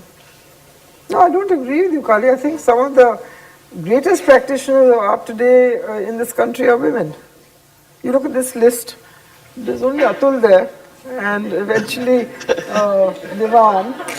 And Diwan actually talking about, not about himself, but again about the greatest woman painter. Oh, do tell us what you think about Amrita, for example. Oh, she was absolutely, I mean, as a young girl growing up in Delhi, I would go every week to the National Gallery and just gaze at the Sher-Gils. I think she was, I feel that she was the bedrock of the whole Indian art movement lies with Amrita. And what is incredible is, do all of you know how old she was when she died? 28. And that body of work that she's created at that age, and the maturity of it, and that transition, I mean, she was at the Beaux-Arts, like I was, many years later. And the transition from that academic European painting that she was so drilled into her, and Hungary and all that. And then to have distilled the beauty of course, the paintings, many of them were like a sort of, what's the word? Not a pageant. Anyway, they were very still, and these groupings of both the Punjab paintings and the South Indian ones were so utterly exquisite. The height of aesthetic sensibility is represented in the Sher-Gil paintings. Of course, many years later, beauty has become a dirty word, and I've been a victim of being accused of painting paintings that were too beautiful, by a critic called Timothy Hyman, who took these slides, he looked at them, he said, "Oh my God, these are beautiful," So one has suffered from that I was stuck in a sort of time warp, and by that description, so would Amrita be, where her works were just utterly beautiful. But I admire her more than anything else. Just curiously, had you seen the Open Heart of Frida Kahlo before you? I hadn't, so it was just an amazing. I mean, Frida Kahlo had the courage to paint herself and what was going on, and her own pain and her angst and everything, whereas her horrid husband Diego painted. Who, by the way, was also involved. That whole scene was also involved in the murder of Trotsky and the communist movement. Yes. But he was doing these grandiose political murals, which are spectacular. But I think that she, in her own way, was a greater painter. Well, that's a woman's point of view. Yeah. Would the audience like any questions to Anjali? Why is it that children today, not today, actually over the years, even when I was growing up, are taught art in a very straitjacketed manner? Yes. They're told to not let their imagination run free, but you have to do things in a particular manner. And what they end up doing is actually copying other artists' work. and never developing their own, you know. Big lacuna. They aren't the art. They aren't the teachers to teach. I mean, first you have to teach the teachers, and change the syllabi. It is. I've just was called as a judge for it was 1,500 village children who were called for a painting contest, and there were at least 100 or 150 drawings or paintings of house. House. So I asked them. I said, आप ऐसे घर में रहते हो? नहीं, तो कहाँ से सीखा ऐसा घर? Teacher ने सिखाया. So the teacher is making this drawing of house that we all know about, and then there's flower pot, which is a pot, one flower, two leaves, and then of course there's mountain, 3 mountains and a sun. And out of these 1,500 children, at least 500 were painting this nonsense. And nobody was being able to express themselves. I don't know what the answer, where the answer to this lies. But taking from that, your generation was perhaps lucky because you had those first or second generation teachers from Shantiniketan. Vivan Sundaram, for example, also mentions his teacher Sudhir Khastagir, who was also from Shantiniketan. Yeah. And it just struck me as just now that perhaps there was something about that generation, that Tagore created a generation who went out and taught art with children, and which no longer happens. I mean, even if art,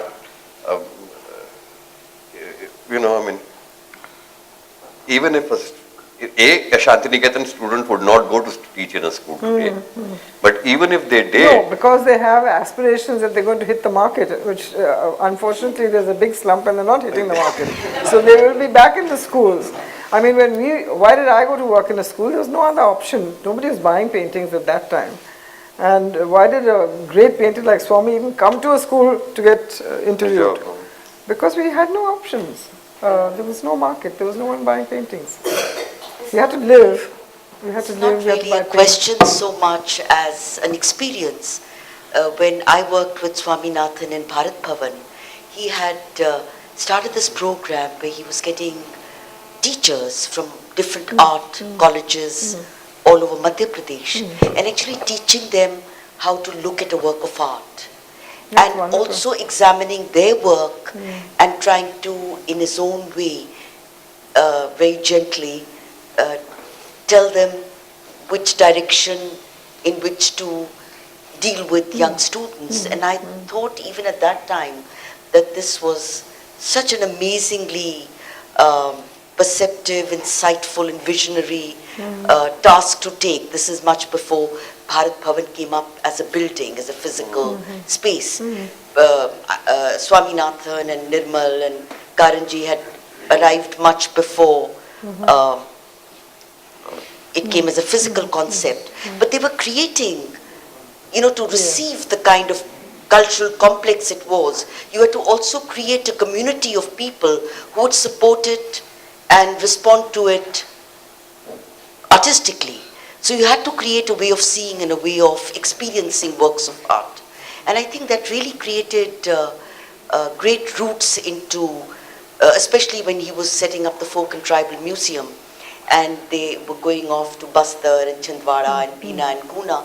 And even in the tribal art, in the traditional art, the terracotta was being made for, I don't mean it in a derogatory way, but for what you would call mass consumption in Dilli Hut.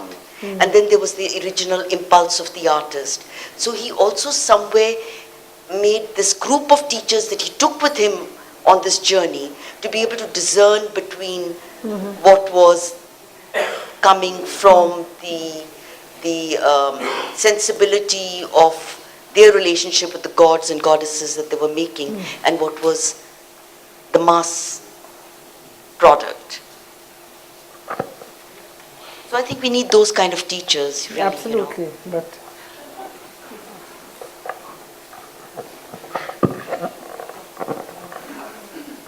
Thank you. Iqbal Judge, when she was introducing you, said something very very interesting, which I'm sure all artists at some point talk about. And she said that you think in color. And I was thinking, what does it mean to think in color? It really means that I don't draw very much. I mean, there's usually a process by which a work of art is made or finished. And perhaps, I think that perhaps Swami also thought in color. When you see some of his great works, you don't see the idea that there's a pencil that makes a drawing and then you fill it up later. You're already thinking from the beginning in color. It's the color. Very often you're making the object because you want to use that red color. Yeah. So I just start with paint. I hardly draw. I mean, I draw separately in sketchbooks, but when I'm painting, I don't draw it out. How does that happen when you're working with a medium like glass? Oh, that was just amazing. What I actually had to finally do, because Manjeet had also gone to that same, he had not gone, he'd sent drawings and they made ridiculous, they made a shivling that looks like an egg, you know, it was spaced like that, instead of, there's a different form to it. And so finally I made the objects in fiberglass in India and took them there, and then it was translated by the Murano glass makers. Some of it I managed to turn myself, which were rather smaller, but the big ones, I just had skinny wrists, I just couldn't hold that. Very heavy. And it's very hot. It's very hot. And we'd work, I used to work 2 shifts in the furnace, which was 16 hours a day, and get completely dehydrated. Yeah. But it was lovely. Anyone else? Just a second. I'm very happy that at least there is one young person who is asking the question. Thank you. Hello, ma'am. Hello, ma'am. Hi. And I have been painting, trying to be in painting since I was a child. So there has always been a question in my mind. Is there a fine line of distinction between visual arts and performing arts, or are they same? Can they be integrated? Well, now everything's being integrated. Now there are no lines left anymore between sculpture, there are no more lines to break. There are no more lines or barriers to break, which is wonderful. We didn't have that when we were younger, and it's a bit late for us to do it now. But yes, it is. There is performance art now, and there's land art, there's performance art. It was also always so. If we look at our folk life, for example, there are in fact the act of drawing a kolam or a what do you call it in Hindi? An alpana is a performance, you know. Yeah. And there is one more silly question. And for some time, we friends have been discussing one thing. Is black a color or absence of color? Oh, So that is not an artistic question, it's a philosophical one. A metaphysical one. It's like the shunya, isn't it? The void. Yes, I think it's a color. Well, it's a pigment, certainly, and it's a pigment we all use. Do we see black differently than, say, a person who has lived in Europe or comes with that baggage? I mean, is there an Indian black or a European black? Good question to ponder. I think you ponder that one, and next time I hear, you can tell us what you thought. I don't know. I haven't. White. It's actually. What about white? Is white a color? That's. Our study of art takes us to Aristotle. I'm speaking here, please. Okay. Aristotle said that art is the imitation of an idea.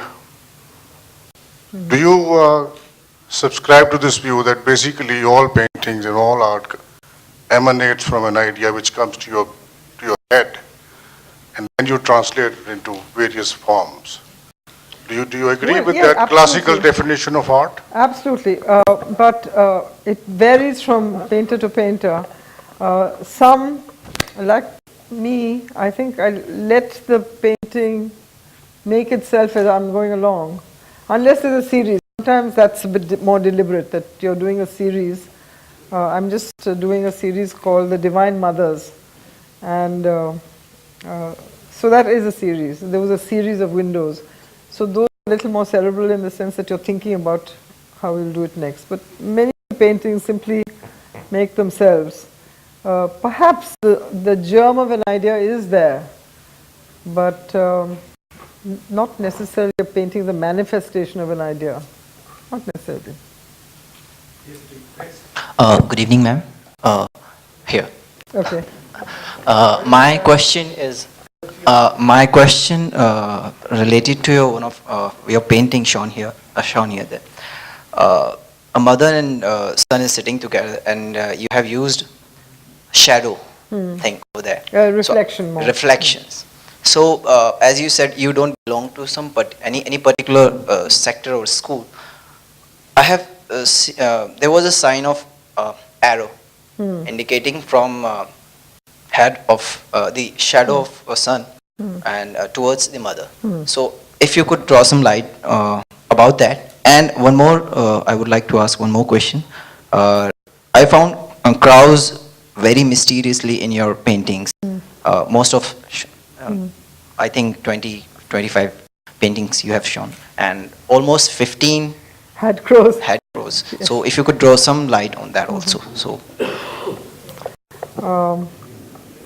Yes, the crows are there. And they make themselves all those years that I was in Germany, I never painted a crow. They were ravens, and they weren't like our crows at all. They were sort of, the raven is different from the crow. The crow is not there just because he looks that way. He has a certain personality. He is very human, the closest. As I think a monkey is also very close to us, and from the bird world, the crow is. Arrow. Now, I think what we do is artists tend to do that. We make a big composition and then you embellish. You embellish either with detail, or you embellish with something that need not be beautiful. But I often embellish it with, say, an arrow, or this scar, the cut scar. That's in a form of embellishment. Or a halo, or blood, the stigmata. These are details that you add. Like a piercing. Yes. Yes. There is a young lady here. And I'm sorry, this is going to be the second last question, please. Thank you. This one for Kali. It's for you, actually. Good evening, ma'am. My question comes out of more of a personal experience that I hope that you will be able to help me with. I have been doing self-portrait photography since the last 6-7 years, and for me it's therapeutic. Narcissistic? I'm coming to that because for me that's how I make sense of my world. Because I have Asperger's syndrome, you see things in color, I see things, I dream and I visualize only in black and white. Really? But when as an artist, when we share our work publicly, it's then we are sharing a part of our identity, our life with larger public, and it's all up to them what they have to say. And when they use words like narcissistic, I believe that no, I was just joking. No. I have been told that that's narcissistic because you're doing self-portraits, etc., etc. Because you're a very beautiful young woman. Irrespective of that, I think that it's more to do with you being a beautiful person and not just you being somebody who's beautiful to look at. But my question is that is it not a good thing that, thank God, people like us are narcissistic? Because an artist is somebody who's supposed to create, and an artist is somebody who would rather create out of his own imagination and share his own self, understanding of his own thing. And instead of, only trying to take in what the society might like, what it expects, and spit out everything in the name of art. I mean, thank God people like us are self-obsessed. But the question is, because that's where originality comes from, no matter how people take it. But the thing is, that what I want to know is that how does an artist deal with that kind of negative feedback? Because you've taken the courage and you've let your artwork, be shared publicly, but then you see, once you go out into the public domain, you have to take what comes at you.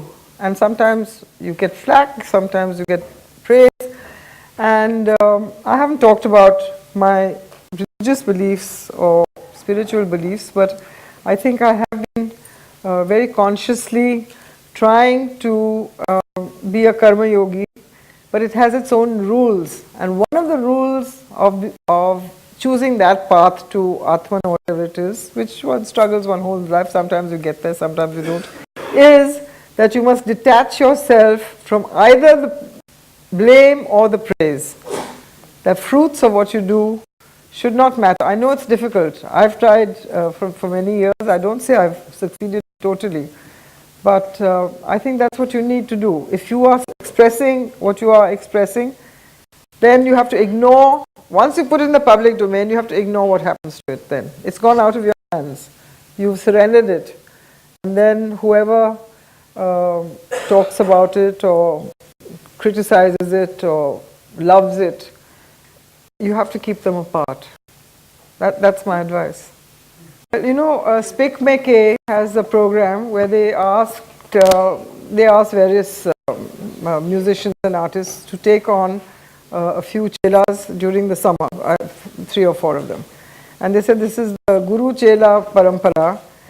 And I explained to the man whom I admire very much, who runs Speak Make, I said, there's no such thing as being a guru for 1 month. Once you have taken someone as your chela, they are there for life. They come back with their babies, they come back with their husbands, you have to go to their weddings, their births, their deaths. You have to continue to look at their work. And now there's that growing body of these chelas, because a few come every year. Now there are about 10 or 12 of them. And really it's a great you have to be very dedicated to continue to interact with them. Because some do well, some don't do well, but they lean extremely heavily. So your guru is somebody who takes you on for life. And out of all the ones that you teach, you can be a guru to only some of them. You can't be a guru to hundreds of children. I mean, that's what I can say. Just out of inquisitiveness, the crow is missing from the street. No. Must be there too. Yeah. There he is.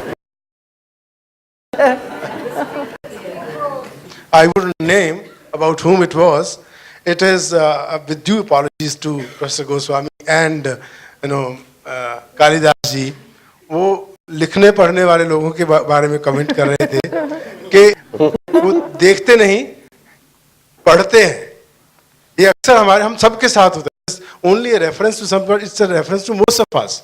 Because we need some kind of a support to understand something, because the language which is spoken language, the written language, is probably the oldest, or maybe more understood, more taught. That's why. So I don't find fault with you, and many of us might have missed that. And I must thank Anjolie ji and Kalidas ji. Do you have to say something after this? And without Professor Goswami, because see, we are celebrating Amrita Sher-Gil's 100th birth year. And she was an icon, of course. There is an icon sitting in front of us here. And there is an icon here. Without his blessings, this art week cannot begin. Professor Goswami.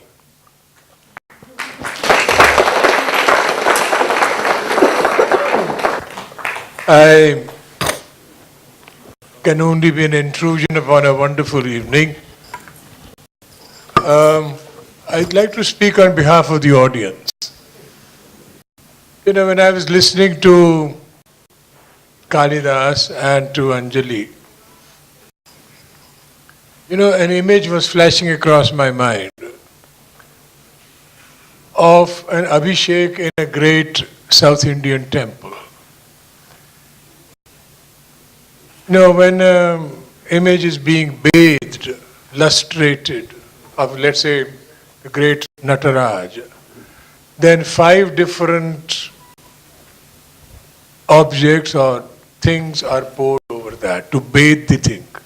There can be a layer of dahi, there is a layer of honey, there's a layer of sugar, and so on and so forth. And it's a wonderful, it's a very, very attractive and an elevating sight to see how the same image keeps changing. How layer upon layer is being either added or removed and so on. I'm among many weaknesses is that I feel very moved by honesty. And the layers that I saw or heard this particular evening, first when Kalidas was speaking and then when Anjolie was speaking, moves me a great deal because there is complete honesty in what we heard. Total, complete honesty, informed by wit, informed by a depth of knowledge and information and so on. And I'm very grateful that I got the opportunity to be here this particular evening. These things have to come to an end, and I'm sure that you will be all back here tomorrow and the day after and the day after that. What is that famous Chinese proverb? The line never ends, you have to lift the brush. Right? So you really have to lift the brush. These things have to come to an end. But may I say how moved I am, once again, by the complete lack of artifice in what these two distinguished people on this stage brought to our evening. Kalidas is an old friend. I've admired him a great deal. His writing, the depth of his information, knowledge, capacity to analyze. Anjali, I've had the honor and the pleasure of not introducing but speaking like this some months ago and so on and so forth, and I'm a great admirer of her work. So it's a privilege and something that we have been made a part of. May I thank you, Kalidas ji, may I thank you, Anjali.